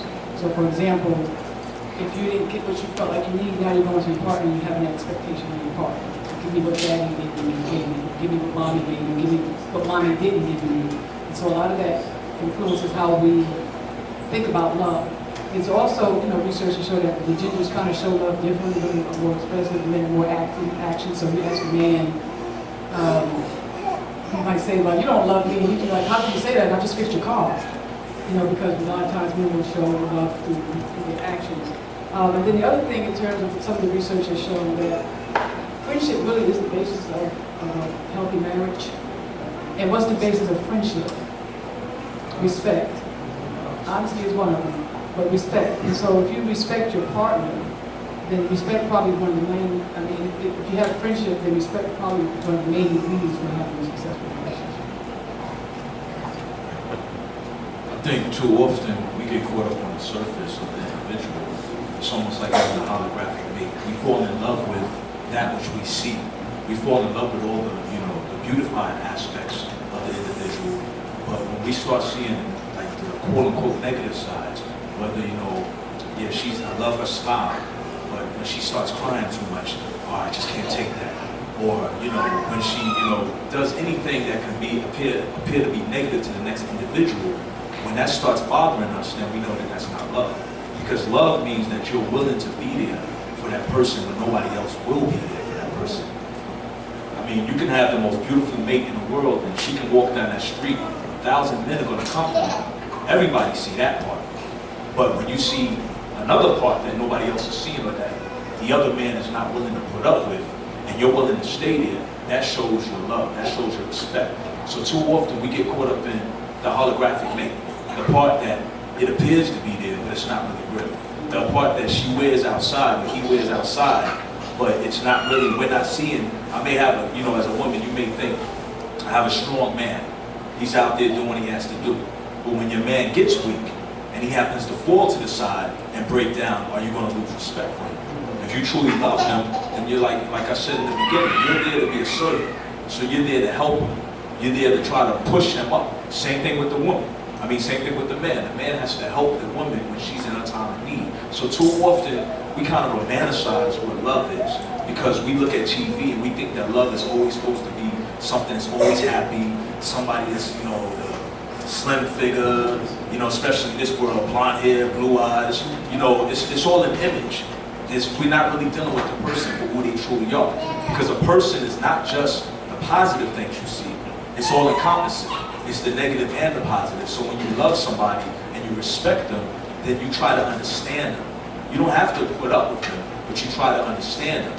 And when the more you try to understand them, because you have to, because you're two different people, then the more that you're actually building your love for them as well. And I think what you're seeing up here is nobody has a complete answer. It's collective answers, and we actually working out our relationships up here. Because I just Ty spoke something, and it was true. But I wanted to reinstate and add something to what I was speaking about as a woman going to work for another man. It's not the fact that she can't do what she has to do. We have to do what we have to do to survive. That's stuff that is detrimental to us completely. But what I'm saying is, what a man looks at, and I can speak reverse, vice versa. We can do it vice versa. But let me just come from a man perspective. If you talk to your boss like you talk to your man, you wouldn't have a job. So what happens psychologically is the man sees you go out there and respect the dollar more so and make this work. And he says, go do this and have it printed out on my desk. And you like, I have it. But the man may come across when you go home with something similar, but it's a complete opposition or you oppose it. So sometimes we have to see, is our desire more so for the dollar than for our personal love and building our family? So that's sometimes what psychologically bothers us as men and as women too. Men do the same thing. They'll go home and go work for another man, and then when they come home and their wife has an opposing view, they're ready to shut it down. That's not how it's supposed to work. We're supposed to be able to figure out a balance between these things. So sometimes it does a lot of psychological damage when we see that we are more so dedicated and gung-ho for a system, an illusion, than stuff that we really need. We're built off of love. Every last one of us. If we're not receiving love, we're dying. You know, and we speak about this and speak about it in the book on Ancient Science of Love. It's like, if you have a headache, all you have to do is make love, hug, or cuddle. These things get rid of all that, because anytime your body is doing something that's opposite of love, it's destructive. So this is one of the things I say. I think our level of respect, this society is built up. We say survival, but most of us are not surviving. We want to live past survival. We're living for this image. We're chasing this image. You know, when people say, well, I'm going to go to college and get a degree so I can give more money to my community, that never happens.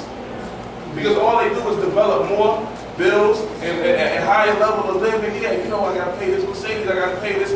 Some of us got 6-bedroom houses, only have one child.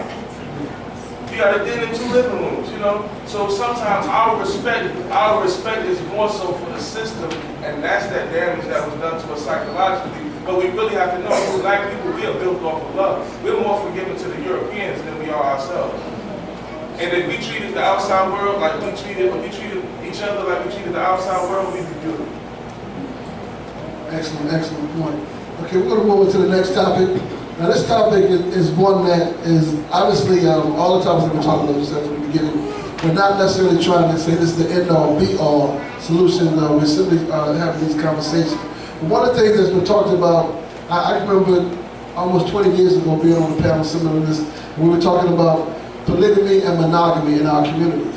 And we were talking about the concepts of, was said about, you know, X amount of men being in jail, and X amount of women in the community, and X amount of single-parent households. So polygamy is something that it's time for us to begin to have those real conversations about polygamy in our community. Then there's another point of view that says, well, one man, one woman, and if we get back to one man, one woman monogamy, then that's the way that things can be better in our community. Let's get your point of views on polygamy and or monogamy. Taj raised her hand first. Immediately. This is where it gets hot. All right, I'm gonna say this and then I'm gonna break out. I gotta go to another meeting, but I'm gonna say this. You have to know what you are mentally equipped for. A lot of times women sign up for polygamy because they don't want to lose their man. And that's not something that they're mentally prepared to get down with. There's a lot of jealousy. You know, there's a lot of selfishness in some of those situations because they're not coming from a pure place.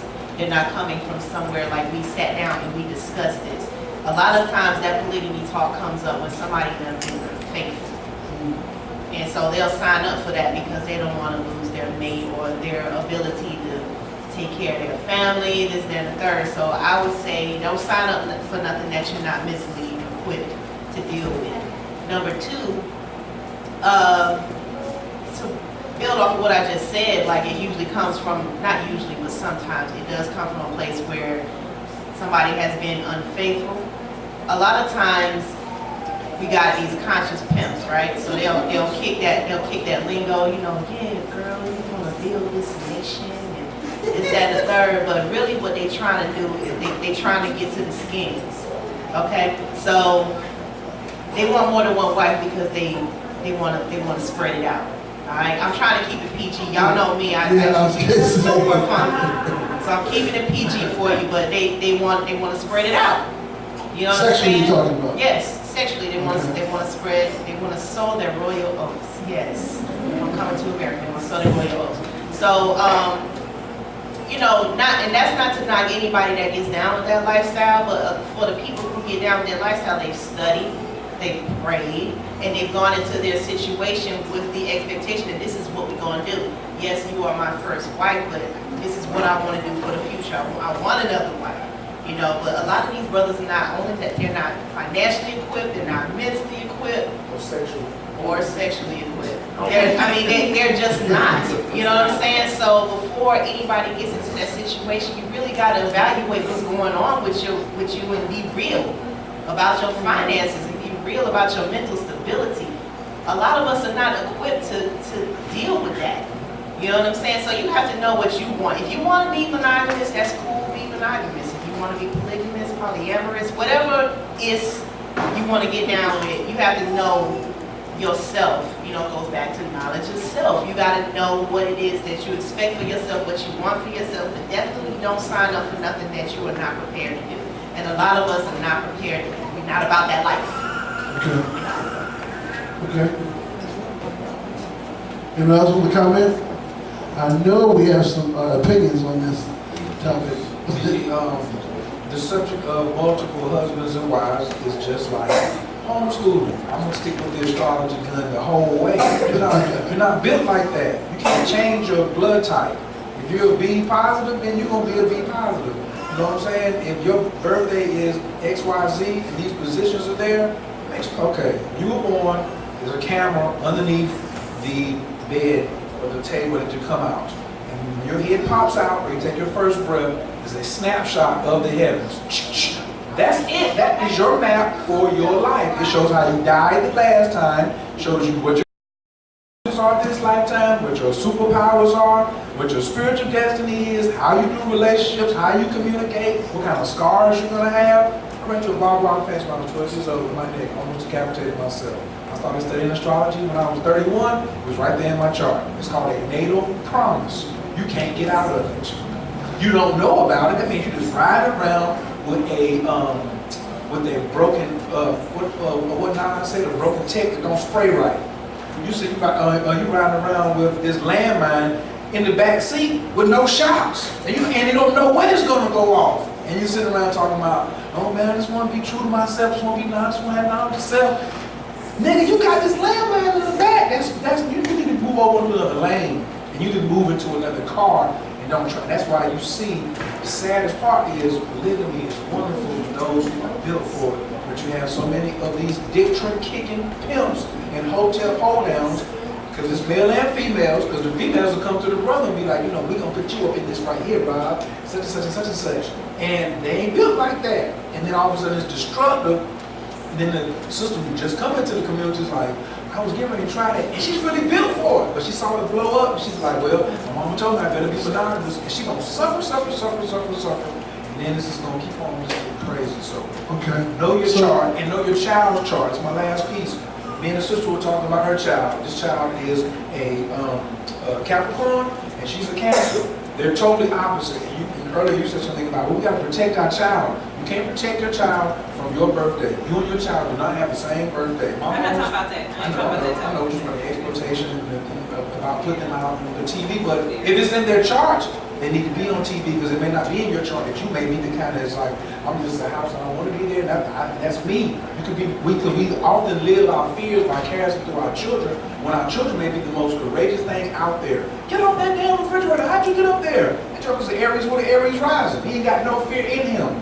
But your stuff is very reserved, and you came up in the environments where you was really shook. You know what I'm saying? Okay, so let's move on. But okay, so what you're basically saying that if a person hasn't done their chart before they even think about polygamy or monogamy, they need to do the chart before they get into either situation. Before they leave a relationship too. Okay. I just wanted to comment what she says here. Peace, Taj. Appreciate you, sir. Conscious pimp. I'm sorry you have one. It's like oxymoron to me because I can be conscious being a pimp. That's but the other thing is that I hear people, I know people have different capacities. Some of us have more capacity for love. Some of us have more capacity to share. Interestingly, black people have been practicing polygamy for thousands of years. The Europeans came along and told you what to do for it. Right? It's just that a lot of it's socialization. It's the way you've been socialized, and this culture has been socialized to think of things in a certain way. So it's very difficult for us to get out of that paradigm that, this one man, one woman thing. Not to say there's anything wrong with that, because that's good too, because throughout the world, the majority of people, although the majority of culture, particularly African cultures, practiced it, the majority of people did were not able to practice it because they didn't have what they needed to fulfill. So one of the things that a colleague of mine who helped me with the polygamy work talked about was that what it does is it sets a standard for men. Because for men, it means that they have to, because right now we live in a situation where women compete for men. That is so not natural, right? But if you set up a situation where men have to compete for women, that's what polygamy does, because it makes men have to really step their game up. Because that means that women now will go to the men that have got their act together, and those who don't have their act together will just be left out in the cold.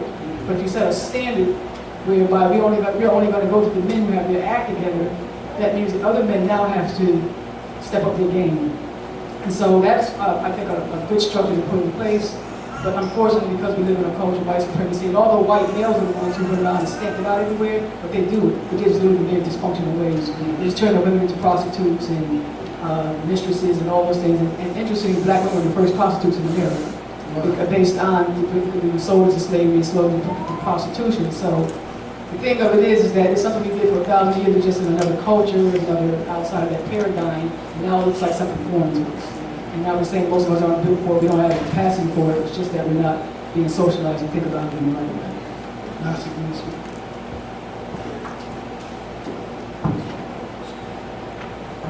Appreciate it. I love what the doctor said. I think it was definitely truthful. I want to tell you, this is one of the most powerful parts of our discussion. And the reason why I said this is because most of us men were taught to be liars. And we were taught to be something that we weren't. It's natural in society for women to cling to a dominant man. But like she said, when they push the bar, if a man pushes the bar and they does something, women are naturally drawn to it. If you want a reality of monogamy, then you take some of our greatest men, look at Martin Luther King. So you expect our dime bag selling little brothers to be monogamous or whatever they're doing, but we have to look at the reality of it. As that perfect example, a lot of times your friend may fall in love with your man because he sees how good you're treating her. And this is how life works. It always worked that way. So when I look at polygyny, we can't say one minute it has nothing to do with finances. I'm this and that, and then when the polygamy, it's all dealing with finances and investment and money. We have to look at it from a broader perspective, and this is naturally us. And I sometimes I would get ostracized out of places because I would speak the truth. I mean, my whole life I've never seen a monogamous man in my life. Point me in a direction. I see men that will be on this panel. I see men that get up on this panel and they'll talk about monogamy, but then when they go home, it's a different story, because even the illusion of monogamy is a draw to polygamy. Think about it. You have what's the guy? Steve Harvey, right? Steve Harvey, right? He writes a book on relationships, right? As a comedian. He writes a book on relationships, but truth be told, his book on relationships only drew more women to him. You can see men on the outside. If a man is wearing a $5,000 garment, it isn't because he wants to feel good about himself. It's because he wants to put the image of an alpha male out there into existence. It's just like when you go to the club, and we use this a lot. When a man buys out the bar, it isn't because he's concerned that everybody's thirsty. It's not his concern. He wants to show that I am the alpha male, and then sisters, because the image of alpha male is put out there for money and flossing and swag, we lead to these and drawn to these negative images even when we know better. Because we say our women buy 75% of the music, but then we always wonder why we in a bad relationship, because you're drawing this negative energy in you by putting it in your head that this is the dominant male, when the dominant male is one that's upright. And one who practices what he preaches or walks a certain way. So if you was thinking about, and like I said, polygyny is dangerous, but so is monogamy, with the wrong people. There are men that's not ready for monogamous relationships. I'm not saying that they can't have a relationship, but they have to work on themselves and build themselves up to be able to deal with other people. A lot of us are loners. We have built this physical wall around us, but we don't want nobody in our life, so we try to do what everybody tells us to do, and we try to get together with this barrier placed in front of us, and that love is never there, and we can't understand why it isn't there. And that's one of the things, and this is these are my two wives, and with what we do is a lot of times we talk to different people about polygyny and relationships, because I would say this, my polygyny doesn't work because of me. It works because of them.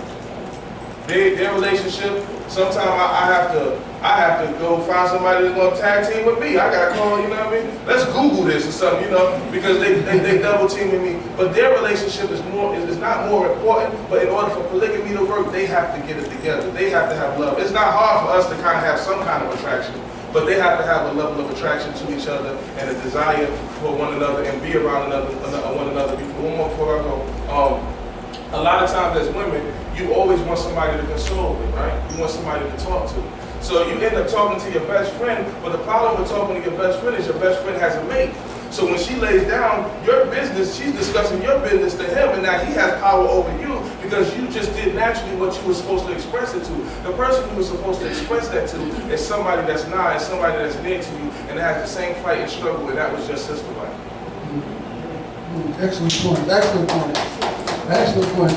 Rob Love, I see you got your hand up there. At least you want to go to Capital first, is right here. I'm just gonna agree about the relationship.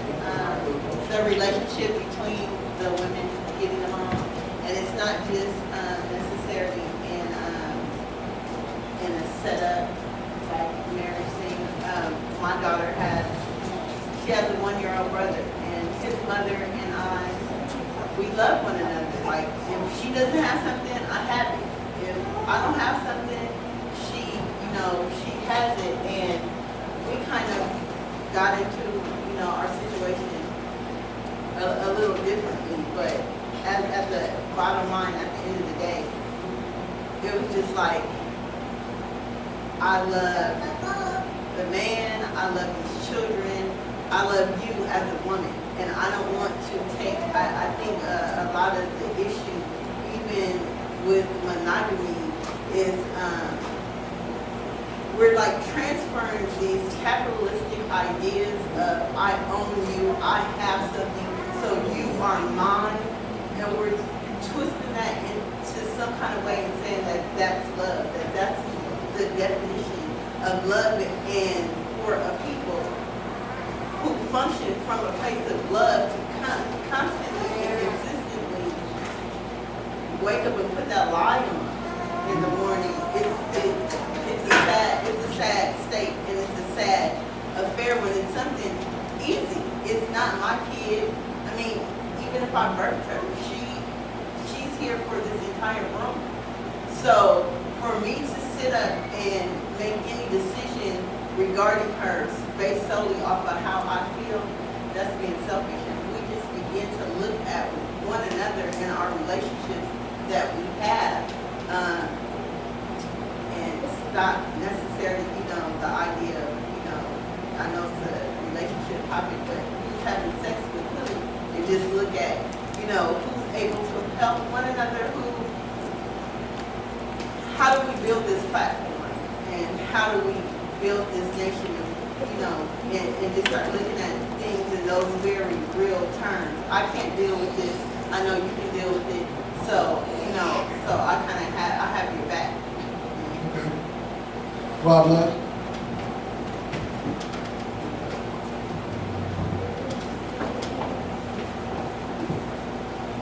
Sitting there watching my yacht with that hand in the water, like, okay, watching the water, watching my yacht. Well, I would say again, like Brother Nasi said, everything starts and ends with the woman. Everything, choices, everything is made from the woman. A man makes really no choices. He goes along with what the woman desires. A man has to ask a woman for a dance. She has to make the decision to dance with him. A man has to ask a woman to get married. So it's like every decision that is made in a relationship is based off the woman. I hear a lot of women say, well, I got with him and he wanted this, he wanted that, but you chose him. You know what I'm saying? So you choose every situation that goes down. You are in control of it. For like you said, for polygamy to work, the first wife has to agree with who the next wife is going to be. And if she don't feel it, we cannot go forward. I can't make it. Well, I don't care what you feel like. She gonna be here. It's gonna be fire in the house. You know what I'm saying? So at the end of the day, the woman is all powerful.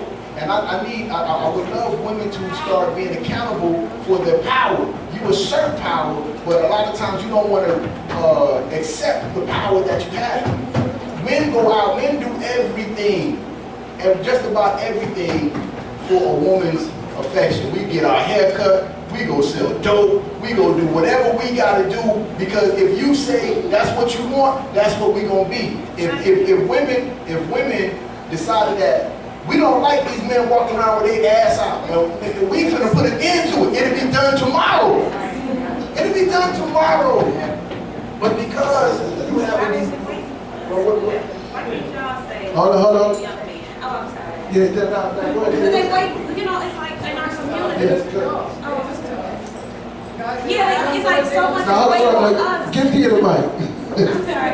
I just don't, when it comes to our community, we have to get out of, I hear so many times, like, if women do this, if women do that, like, where are the men that's gonna do these things? You know what I'm saying? Like, where are they? A lot of times when we talk about this, you know, when we talk about this subject, we hear, well, you know, because there's so many brothers that's locked out. Well, where are the men that's gonna go fight this system with us so that we don't have women that's out here without enough men to have their own man? Where are those men that versus just saying, hey, can I finish it real quick?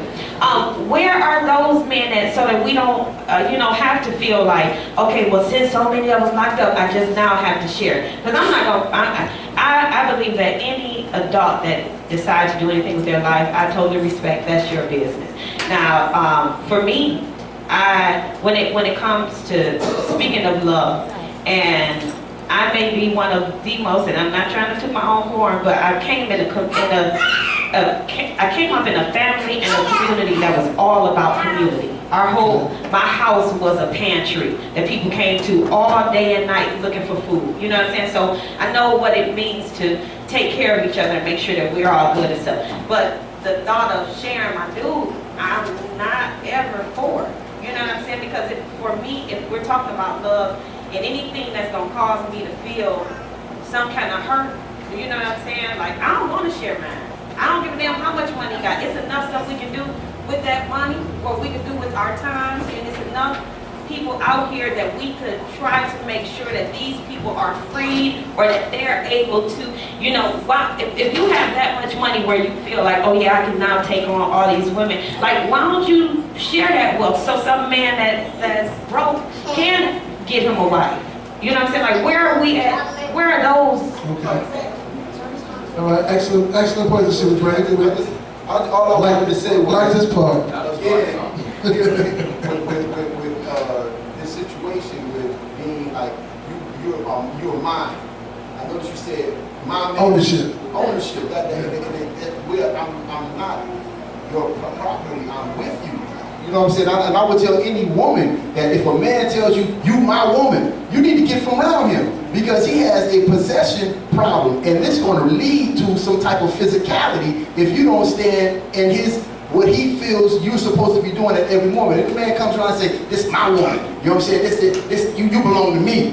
That's a problem of possession, and we don't belong to anyone. We are here to help and serve each other. So when you start looking at it as, I'm your man, and you know, this is how it is, you're killing, that can't be love. That's all I'm gonna say, that can't be love. It can't be love for me to be hurt because mine or whatever, you know, you can't, I just don't understand how when we talk about, you know, we talk about the creator being love and all this stuff, and it's like anything that, let me say this way.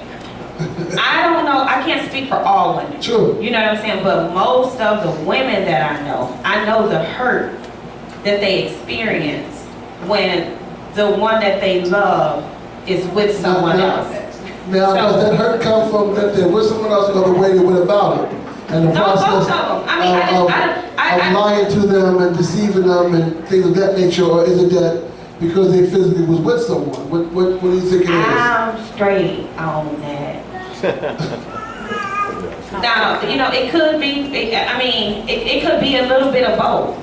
But I just believe that, you know, until we start asking men, honestly, how would you feel if someone that you love, I'm talking about really, really love, if you were sharing them with somebody?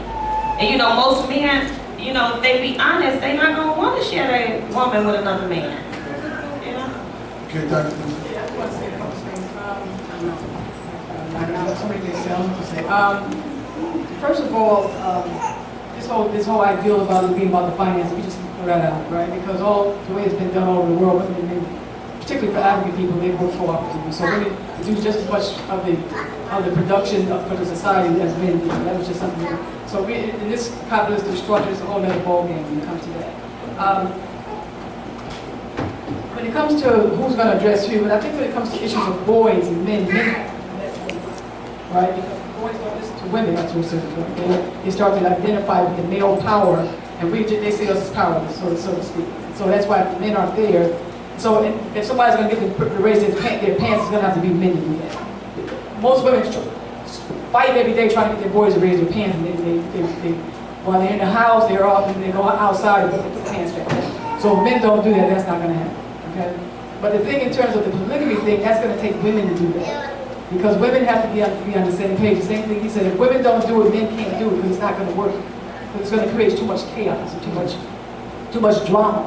But the other thing is, I think why it's difficult for women, because she talks about the hurt, because most women have experienced the hurt in the way it's been done in this culture, and a lot of it has been done out of deception and approaching it from the standpoint of the way the Europeans approached it. And how he deals with his woman. When black men started dealing with their women the same way white men have dealt with their women, this is the hurt that they're talking about. But if we're fundamentally going to take women, I wrote the books we want for our sisters, what we want for ourselves, and I interviewed women, because it was women I knew we have to get that from women, because if women don't do it, it's not going to happen. I just wanted to say that, y'all, but I have to go because I have some kids I have to get home. All right. I mean, I think the most important part of what's right and what's wrong is the fact that we have to understand that relationship is an agreement, period.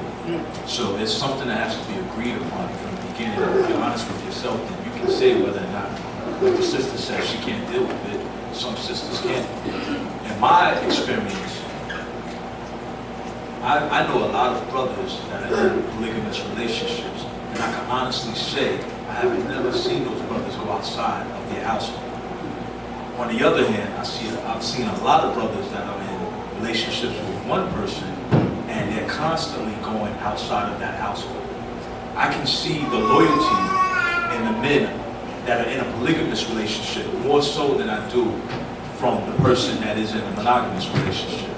And it all goes back to alignment. If a person is truthful with himself and they say, look, this is what I am dealing with, it's relationship. In that word relationship, you have relation and you have ship. You need to know whether or not we're going to pick up passengers later on down this journey.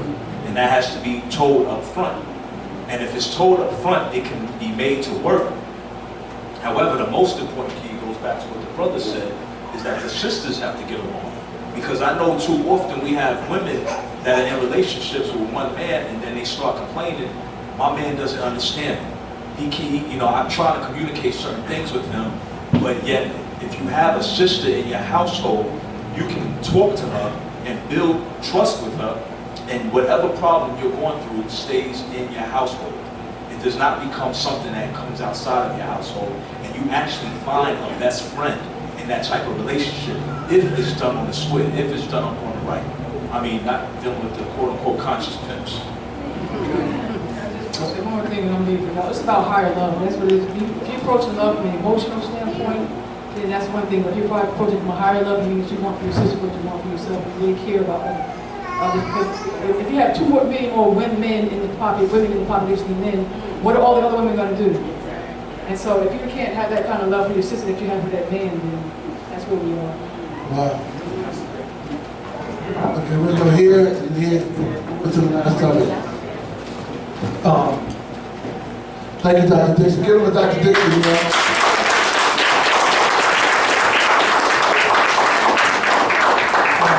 The first part was the pants hanging down and sagging. No, men can do that because pants sagging is a reward. Women, we look at coochie as a reward. And as long as these brothers have their pants sagging and women still give them coochie, then they're going to keep their pants sagging. There's nothing, no brother in here. I cannot, no, it's not. No, it's not. Listen, there's no man in here stronger than coochie. There's no man in here stronger than coochie. There is no man stronger than coochie. But it takes both. Listen, initially. Okay. Whoa. We're supposed to raise girls, we're supposed to raise our boys. Now, exactly, so again, let us agree to disagree on that end as far as the pants down and wood stroke and the coochie and all that. But, all right, let's go here because we're moving forward time-wise, right? And we definitely want the audience have to have time to chime in. So let's grab the mic here and audience members, if you have any questions, comments, now is not the time to be shy. Now is the time to step up because this is a community conversation. So we want to open the mic up for the audience members to have their comments, questions, critiques, criticism, whatever it is. This is your time. I just wanted to say one thing. I appreciate everybody coming out and staying with this segment or just this whole panel discussion. I really do, because I know time is something that you can never get back, and that is the most important thing for everybody. And the fact that you all came here, you know what I'm saying, with your time at hand, I really appreciate it. I really do. I just wanted to say that. Thanks. No doubt. Yes, give it up. You get over the side. You get over the side. Hey, I'm Rim. I'm one of the co-organizers of the event. I just had, I guess, a common question. But in regards to polygamy, I'm not against it. And, you know, I'm actually for the people that it works out for. I know myself enough to know that I'm not going to be with it. I just know that. But I've seen it work for people.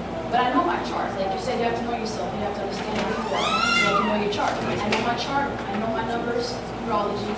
I know that that's something that's not going to work. I already understand that.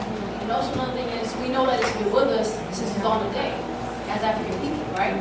But there's also a whole another population in Africa that has never practiced polygamy. I come from a family that has never practiced polygamy at all. And so it is not natural, you know, to some people to do that, for them to do that. So, you know, for us to say that, you know, as a default, that, you know, we just have to reach in within ourselves and, you know, love higher, you know, the definition of love and higher is relative to a lot of different people. You know, there's no one way of doing that. I don't think so. Like like Taj was talking about earlier in regards to the love language, my way of loving higher is different from another person's way of loving higher.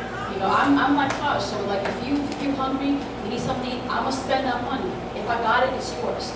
If somebody comes to me and asks me for money, needs to borrow it, and we cool like that, I'm gonna give you the money without any expectations of ever getting my money back. If you pay me back, that's great. If you don't, there's no love lost. I'm still with you at the end of the day because I know you need it at the time that you need it.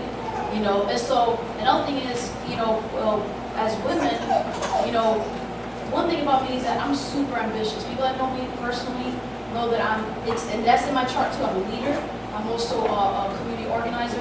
I'm the person that brings the village together. I'm a nurturer. I'm all those things. I'm very feminine, but I also have certain attributes that a lot of people consider masculine, because I understand myself enough to know that I can't ever settle in a situation where it's like, well, I'm married to a man, so because I'm married to a man, I'm just not going to go out and get what I need to get for myself.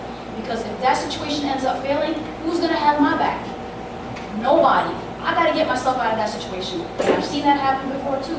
My parents have been married for 30 years, happily married. My mom was taking care of the house. My dad was, he's still the head of the house, but she also worked. You know, she went out, she worked. But that didn't compromise with her role as a mother or a wife at the crib. So I think you have to kind of look at that in more of an evolutionary way. And I'm the same type of person. Like, I feel like I need to be able to, I know what's natural to me. And I know that I am a go-getter, I'm a leader, I'm an entrepreneur. I do a lot of different things. I'm one of those people that are I'm like a Jane of all trades.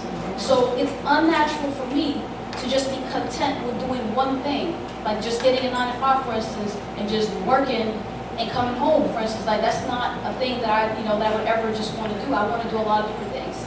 And so my whole point of this is saying that we have to kind of look past the truth. I mean, I am always going to bring the traditional because that's a part of me, but at the same time, we're in a new age. And so it's like, I just feel like just redefine as women, understand that, for women, understand that, we are so much more complex than just shoes the shoe game and the dress game. Like, I want more than that. I have a mission. So, you know, the shoe game and dress game is not enough for me. And so what I look for in mate, I'm gonna look for, you know, things that match that. Not the shoe game, that don't matter to me. I don't even go shopping. You know what I'm saying? So, Appreciate that. Any other questions? Questions, comments? Give it up for Rev, y'all. Give it up for Rev. Appreciate that. Thank you. Awesome panel, great, enjoyed it, all the different perspectives and people's feedback as far as their situations. I know everyone has different real, so I've enjoyed these well. But I would say, just as the brother said about as far as the charts and looking at numbers and all, I believe that's in actuality really a way to know yourself and like you said, what's in your charts, I believe past lives and so forth. A lot of things we come here to be tested. You know, we talk about what's in our DNA. Sort of what's going back to knowing yourself, know thyself, and once you know yourself and what you want and what you desire in a relationship, and whether it's a friendship or a romantic relationship or marriage, just like Todd said too, it's like you have to understand what you got out of your last relationship and not to take that baggage into the next relationship and like, where did I play that part in? And I think that it comes with experience. It's not going to happen overnight, so we have to look at each relationship and take something positive from it, but also know where we play down the road. And I think it's right now it's really, I think it's a crisis in our community. I look at the other cultures, I look at Hispanics, and I look at Asians and Indians and how, you know, they are continuing to build a family and they're like maintaining and whatever they're doing is working for them. And we can talk about, you know, post-traumatic slave and all of that, and that is embedded in, you know, a lot of our, how we think, what we do, how we do things. But it's crucial right now, and I think that we will be our own demise if we don't continue to, you know, have families and create families and actually, you know, be able to nurture families. I mean, we can have the babies, but any man can have a baby, but it takes a real man to be a father. So I think that, you know, we have to get back to that, and I just see, you know, I think the Indians, they keep it spicy with tantra. I mean, whatever you need to do to keep it spicy in your relationship. And somebody has a song, I'm cheating on my girl, my girl. So it's just ways to be creative in your relationship. You know, polygamy and so forth. I can see it working. I can see where it comes at. I see how, you know, because you can say that when it comes to marriage, you know, that brings in the title. It brings that, okay, she's mine, they're mine, you know, they belong to me. So as the brother said here, you know, more men are in the, you know, trying to be monogamous, but that may not be their nature based on maybe their charts. I don't know. However, when it comes to the opposite of us women that may be against polygamy, you may not be knowingly or willingly knowing that your man's out there doing his thing. So it's just like, you know, you may not be against it. I mean, you may not be with it up front, but it may be happening behind your back. So I just think that we really, this is a great topic, and I think that it's crucial, and we are in crisis in the black family, and if we don't, others are really producing, and we'll be behind. So that's what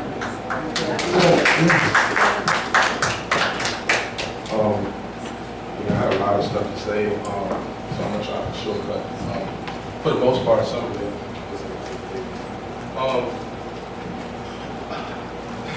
I want to say this. What's on my mind? I want to say with the chart. I definitely studied the chart. I'm a Hebrew Israelite and studied the chart. I know that I can use it as a foundation to build myself and get away from certain things, but the chart doesn't determine me. I will not be limited. You know what I'm saying? So a true God-like consciousness will arise above all limitations. So the one thing I want to say is, so we say we predestined. That's the thing that we always predestined through genetics. Determinisms. There's no determinism. Determinism is based within ourselves. You know, so yes, you need to know the chart. Coach, how you know what I'm talking about. So I don't want anybody to limit ourselves. For people that say that polygamy ain't for them, they put it out in the atmosphere. This is for them. And it never will be for them. But I like to deal with psychological things. A lot of things when people tell you that they truly are, that means they truly are. We all, like it's a blowfish, we always put up that scarecrow in the middle of the yard to push you away from our weakest points in our lives. So most of us, what we say on the outside is what we truly are inside. And these things that we say that we are or we're against, sometimes things that we need to face to really fix ourselves and go through the struggles in life. And we turn away ourselves from the path that we truly need to go in learning love. I would say this with relationships. I understand that we look at the Asian people, Asians kill off their children for population control. You can only have one child in Asia because it's so rampant. There's a lot of things and different perspectives that we can build on. But polygamy, if we really look at it, we can say that there's some sisters in here that'll be faithful to their man, right? If we see who's faithful, some of us might disappear. But with the men, almost everybody in this room will disappear. So now we have to pull the coat off of it because we can say that either anybody in this conscious, meaning that the light is coming upon you, wants to live in darkness and pretend that men are monogamous, then that's a path that you choose. And there are some men that are monogamous. But it's slim pickings. And most women don't want the men that other women don't want. They're attracted to men that have power and status, and sometimes people want them. Nobody takes a guy with little glasses falling off and I love you. Nobody takes them. They want that.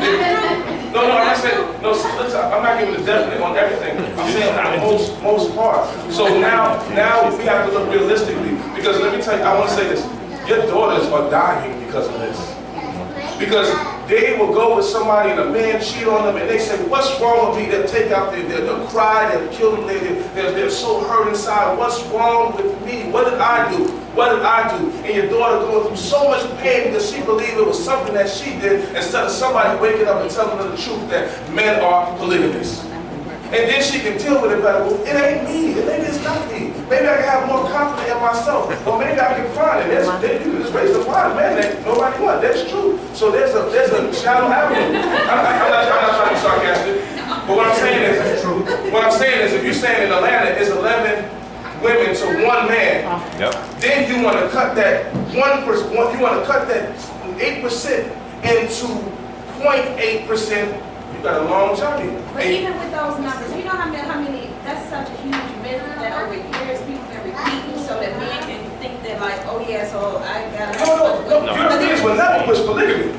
So no, I'm talking about that number. That number, like, and I don't know if you were saying the 11 to 1 to be exact in Atlanta. Bring it down to more accurate. Bring it down to what you said it would be.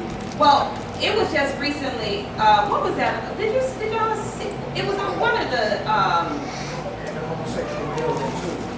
So you say it's not 11 to 1. Let's say if it was 3 to 1, it's still a big problem. If it was 3 to 1, the numbers still are ridiculously out of control. So I'm not pushing polygamy. Trust me, I don't push polygamy because I think a lot of brothers will see this. I don't want any brother to see this and think that he's fit for polygamy. Polygamy means that you have to be more feminine. You have to tap into your feminine aspect because you're dealing with a lot more emotions. So you have to be, it ain't, oh, I'm alpha male, I'll come back, my food better be ready. No, you have to start learning how to be, oh, I understand love, or do some toenails and stuff like that. So, some people are not for that. I mean, so being I think when people hear us speak and we say that like men are polygamous, when you realize that men are this, that's what we're teaching. But that is they are polygamous. That is essential, but then you just said that. No, I said I'm not pushing polygamy because mentally a lot of us aren't ready for any kind of relationship. Okay, see, and I guess I just don't agree with that. Yeah, I think a lot of men. All right. Wait. 1 second. In respect to time, it is Sunday evening, and we do want the audience to kind of get in a bit more. And for those that want to stay after we officially close, I'm sure there'll be time to communicate, but we do want to be mindful that, as somebody in the panel said, time is our most valuable asset. So we'll be mindful of that. Just to clear things up, and I'm sure that you will agree with me, when he says that men are naturally polygamous, he's not actually saying that men are going to have more than one woman to themselves. He's actually saying that they're attracted to other women. I'm sure, I'm almost certain. Maybe one time in your husband's life, if you have a husband and a boyfriend, if you guys are walking together and you see a fine woman, he's naturally going to go. It's That ain't mean he gotta have sex with her, or he gotta be with her. No, being a polygamist doesn't naturally mean that you have to have those things to marry. It's just a man's nature to be polygamous, to be drawn to other women, to be attracted to other women. So it's gonna happen. And like he said, the man mentioned, I'm sorry, I don't know your name, but it's dangerous for a man to admit to his wife and say, I'm monogamous. Then later on down the line, he's gonna go out and sneak and tap into know, I can't tell my wife because she's not built for it, but I'm gonna sneak and do this, I'm gonna cheat, I'm gonna do this, I'm gonna do that because my wife is not built for it. We have to get ourselves stronger and you know, get our minds stronger to say, well, you know, my husband is not gonna be solely attracted to me. I think it's different. We most women understand it. I mean, I don't know any women that don't understand that being love with. I think we need to be aware, we need to really be mindful of blanketing everybody, because I mean, you have some plenty of knowledge and wisdom, you as well, but as I haven't done any chart, but I'm a monogamous nature type dude. You know, I've dated women, when I'm with that woman, they're all beautiful women, who gives a damn? I'll build that cycle right there. When it comes to other babies I'm a single father of my son. So currently I am seeing somebody, and she's not even in Atlanta. And I'm still true to her. You understand what I'm saying? But it's all about understanding and knowing yourself. As far as babies that are not mine, I raise my son and I raise his friends as my son. You understand what I'm saying? So I get the whole community build and about dealing with our children. And if men, polygamous or not, we all need this in our community. We can begin to make the change to pull up their pants. I can tell you my son doesn't sag and neither does his friend. Out of respect for me, because they respect that. Now I'm not knocking the polygamous lifestyle at all. You know what I'm saying? I've soaked up a lot of wisdom on this stage tonight. You know what I'm saying? Like me and Shah, we built it. And you know, from what he said, he was gonna be more of a student. And tonight I was a student. But at the same time, we all need to. I can respect everybody's position, but I think we need to be mindful when we say it's all, it's not an X. Because like I said earlier, and me and my father have built. My father has no reason to lie to me, but that's proof that a man can be monogamous for 44 something years. That even when he comes in, I say, "Dad, you just retired to go to the strip club." No, man, no, you need to build. We have to also understand. There's also I think Guerilla said it earlier. We're a new age, so there's a new mindset. You understand what I'm saying? Some people change with that mindset, and some people didn't. It doesn't make you elite, it doesn't make you inferior. But it goes back to what you're saying. You have to know yourself. I know myself. I've known myself since the day I was born. And I've also had to refine myself, but I know myself enough to say, no, I'm not built for it. You know what I'm saying? But I respect those who do it, but I'm not built for it.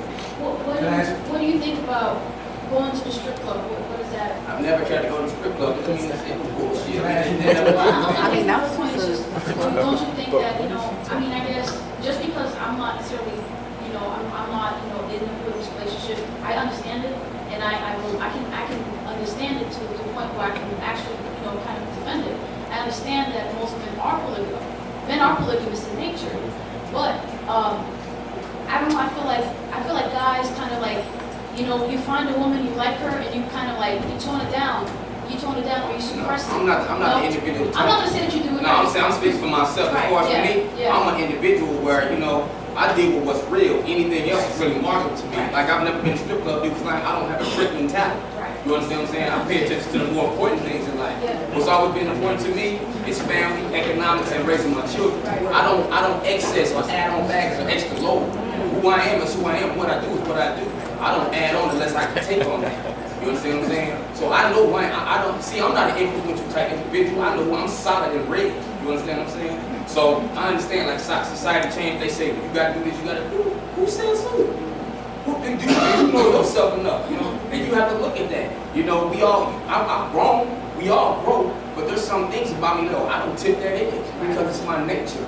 I'm not saying the next man like that, but I can make the knowledge of raise myself. I just want to say one thing.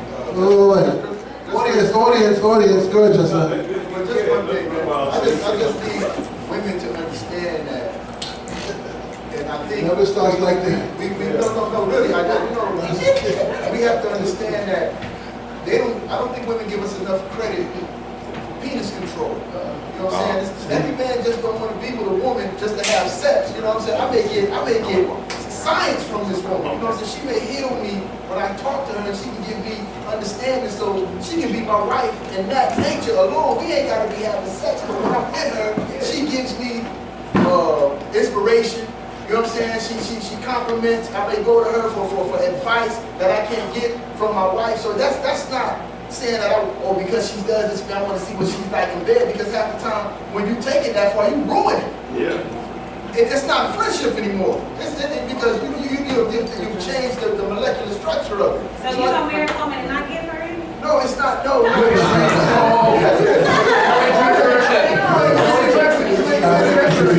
what I said.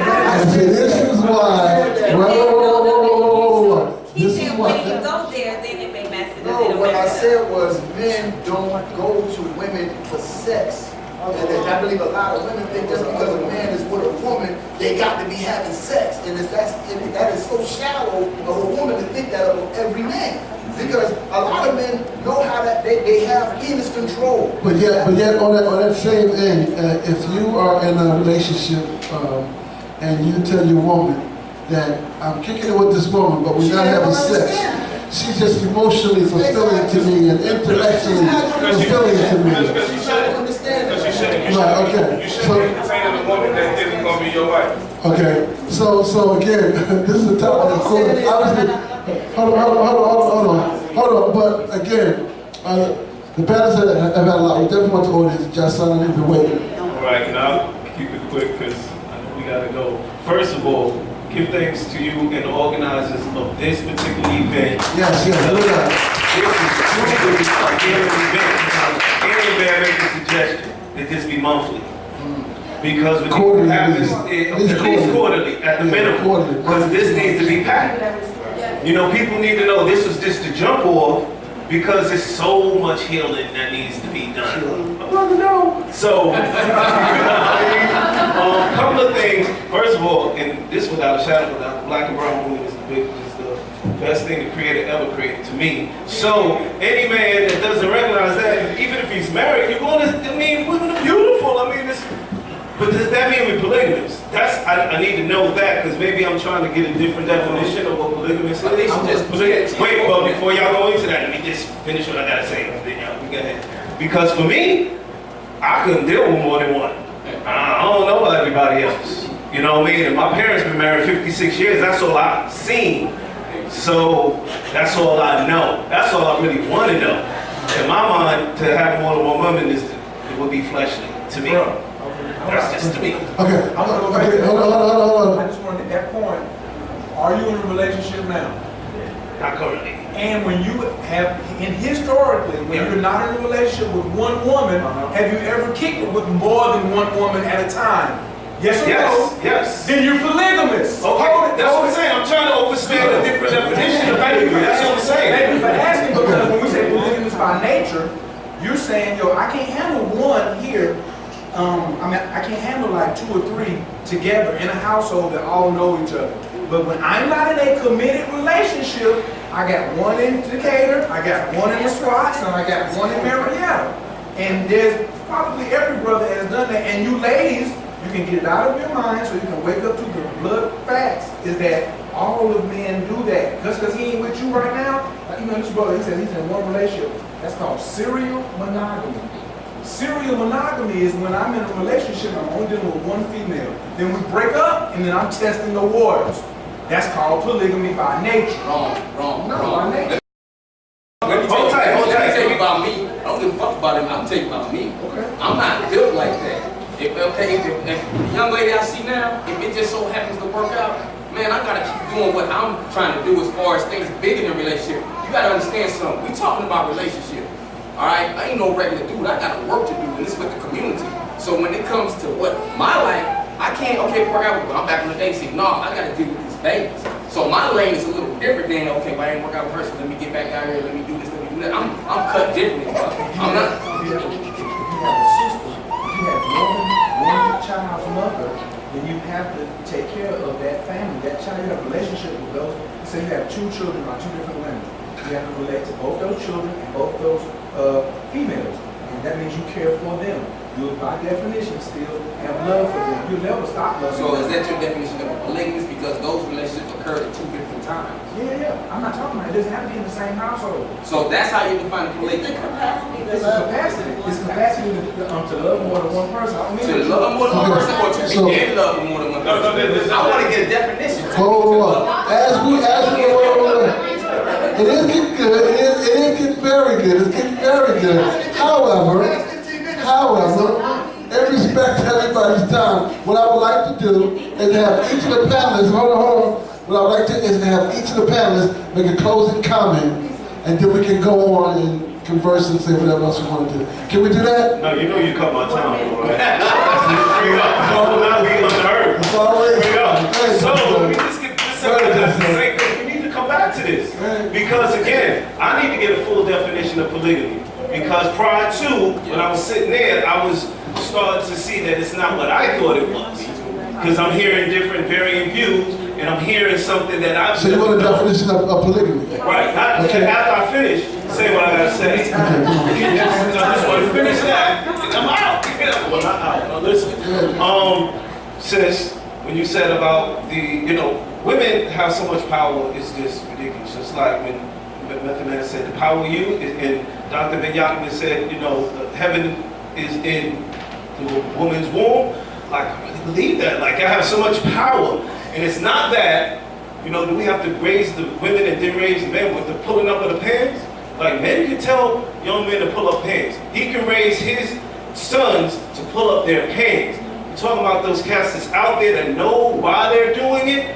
If a woman, a young lady, is approached by a cat with his pants sagging and she is not accepting them, the pants are going up. The pants is going up.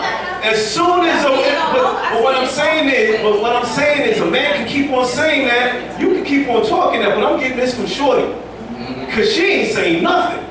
She with it. She's rewarding it. She is rewarding it. If when the women just and it's hard. And I have 3 princesses.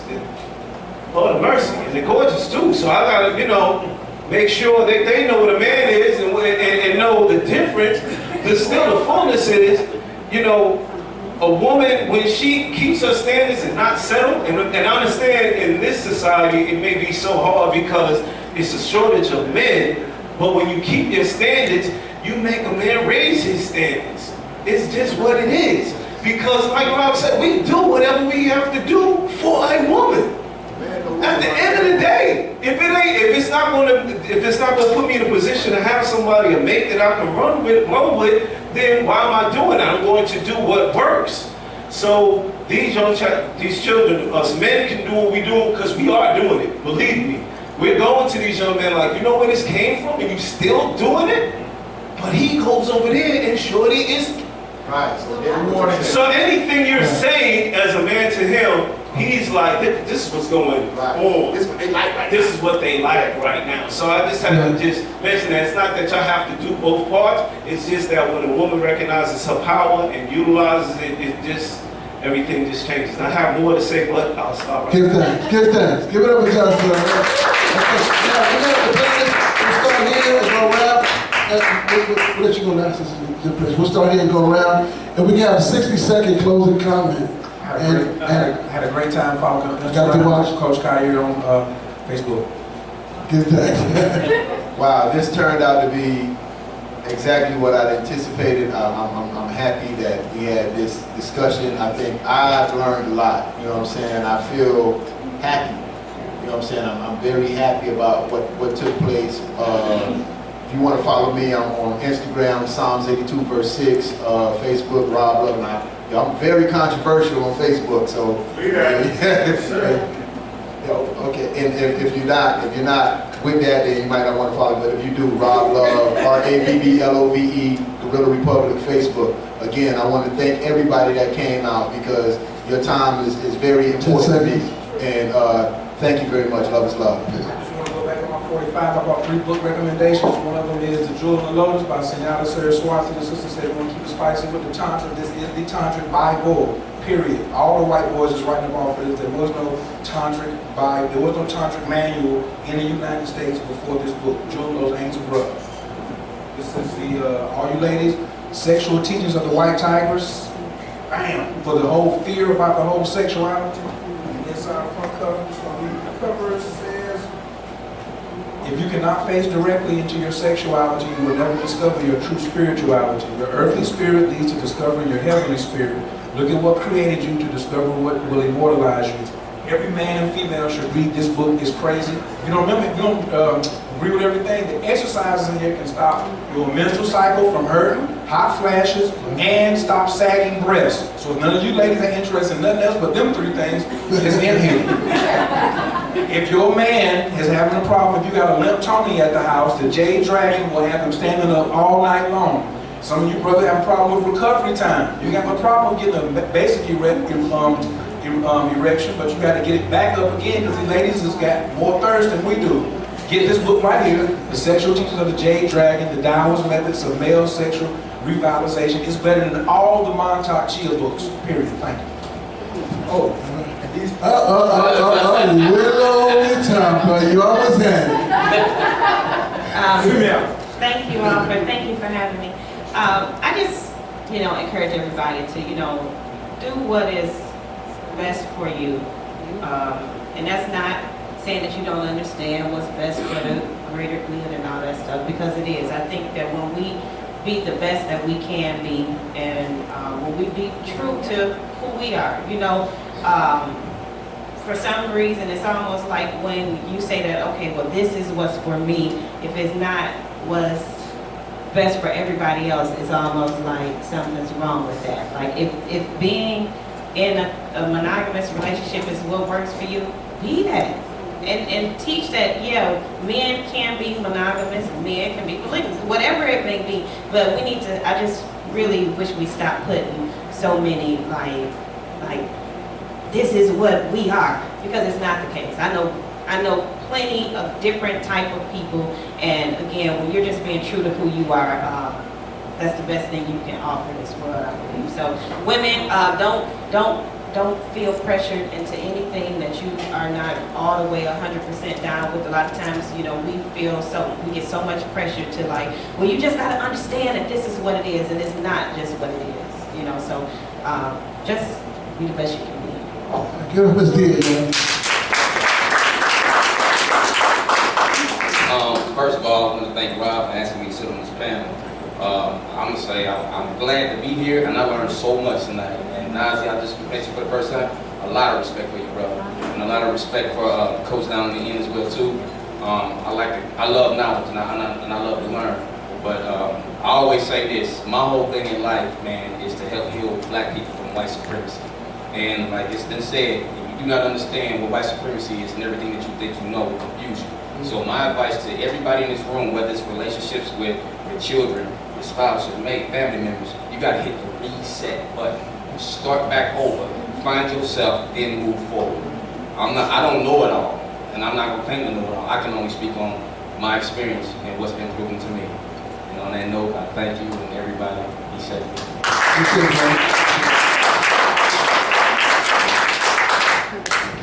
First and foremost, I'd like to thank everybody here for allowing me to be in your presence.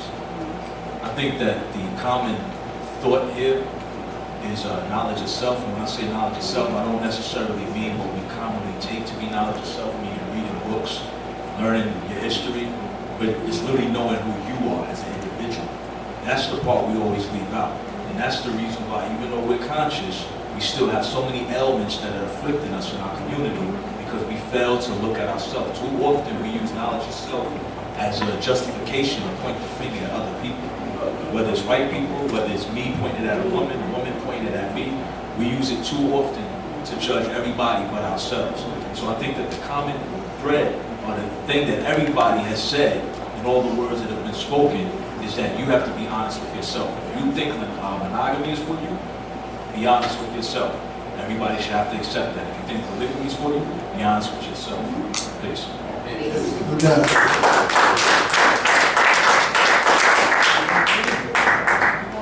Thank you guys all for coming out. Thank you all for including me in the debate. I didn't get a chance to say a lot, but I just really thank you guys for coming out, bringing your energy, and just really know that we can take the energy from here and transmute that when we go out into the world, the things that we've learned. Even if we didn't learn anything, you just kind of feel in a better place, or you feel more peace. We need to pass that on. Like, the destruction is so real, and it's so everybody's eco-friendly. When are we going to start being people-friendly and start saving, really reaching down and doing what we have to do to help one another? It doesn't take these large amounts of money. It doesn't take anything but the will to do it. And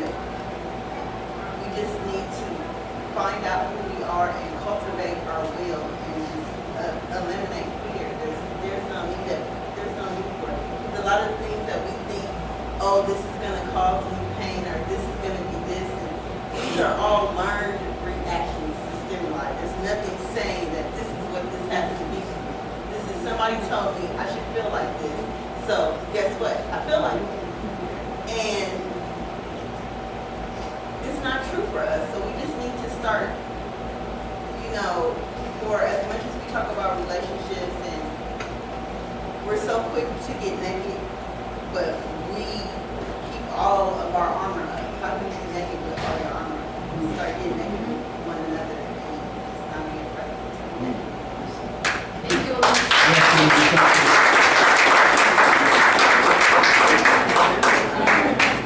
like to say, first of all, I'd like to give thanks to the Creator for allowing us all to be here. And I want to say thank you, Rob, for bringing us out here. Although I wasn't on the piano, as a break from this tree, I am on the piano. Because we still think alike and we can share ideas.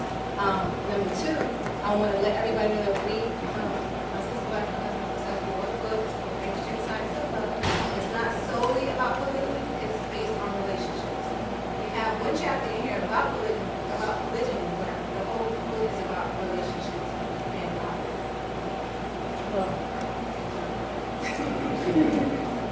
thank you. Thank you, Mr. Sanders. I definitely I had a lot to say, but I'm gonna wrap it up because everybody's closing out. But if this discussion is not about polygamy, I want you to realize it's about reality. And I'm not saying polygamy is reality. That's not what I'm saying. I'm saying learn to read people, learn to understand people. And I can share with my brother because he don't have to rebuttal because he can understand. But he just showed you a lot of different tantric books dealing with sex. That means that brother's really into sex. Is anything wrong with that? No. You understand what I'm saying? And he marketed it. You know what I'm saying? So and even my brother, I learned a lot from him. You can read them also. We all show ourselves. He said a lot of things. He said, I'm cut from a different cloth. I'm this and that. I'm cut from a different cloth. That means he thinks highly of himself. You know what I'm saying? Nothing wrong with that. But sometimes you can run into some problems. So this is some of the things that we have to learn how to be able to communicate with each other because we have to learn who we are and what we're putting out there, and then we can do the verbal judo. You know what I'm saying? And then we can understand. And I truly believe him when he says that about monogamy. You know why I believe him?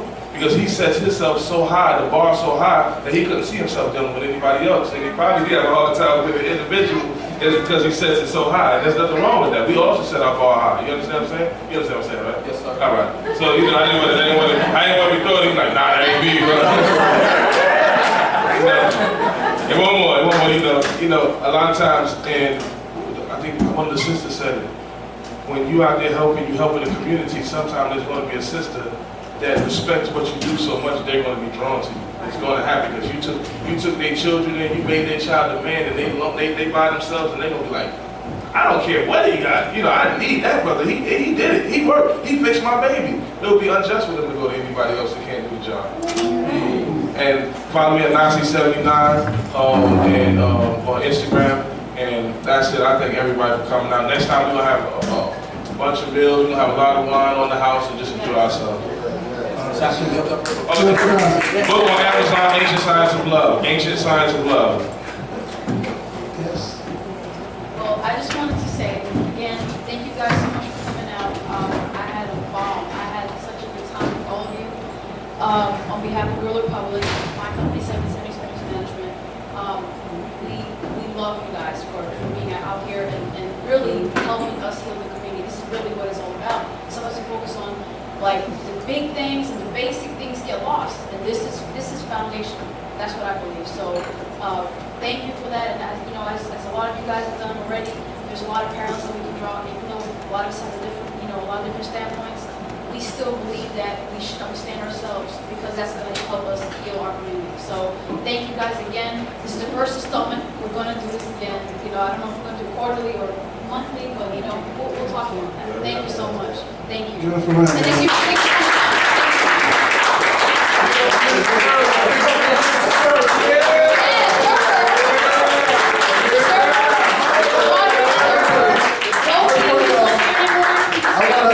Echo, some of the things that all the people were saying when Rob first asked me to be about it.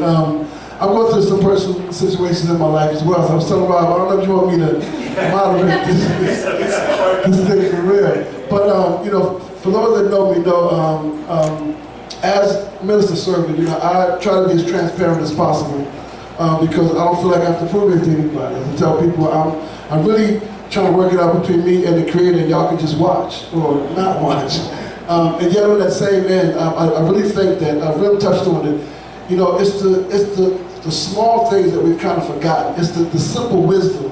It's the compassion between each other. It's the sharing of information with each other that we sometimes forget in these fast-paced technology and things that are going on. What's really important is the one-on-one connection to each other, because that is based in love. Everyone that was here tonight came here out of love, whether it was consciously or unconsciously. You could have been anywhere else, doing anything else, but a part of you, because you love yourself and your people enough, you wanted to come out and have this conversation. So give yourselves a big, big round of applause. And I'm glad that we got some passion here. Nobody got disrespected or got hurt, anything like that, because we need those type of things. And as I said earlier, we can agree to disagree without being disagreeable, and we proved that. So may you all go safely to your next destination as you arrive here. Yes, thank you, yes, most certainly for hosting us. Rob Love with the divine idea. Just one more thing. The last topic we was going to touch on was sisters, brother, brother. Right, yes. Sisters, heal your sisters. Brothers, we got to be accountable. We got to stand, start, letting brothers know that. And that's one of the things we'll probably start off next time. Next time we will get to that. Sister, brother, accountability. Accountability. Yes, most certainly. Again, thank you all for coming out. Peace and love.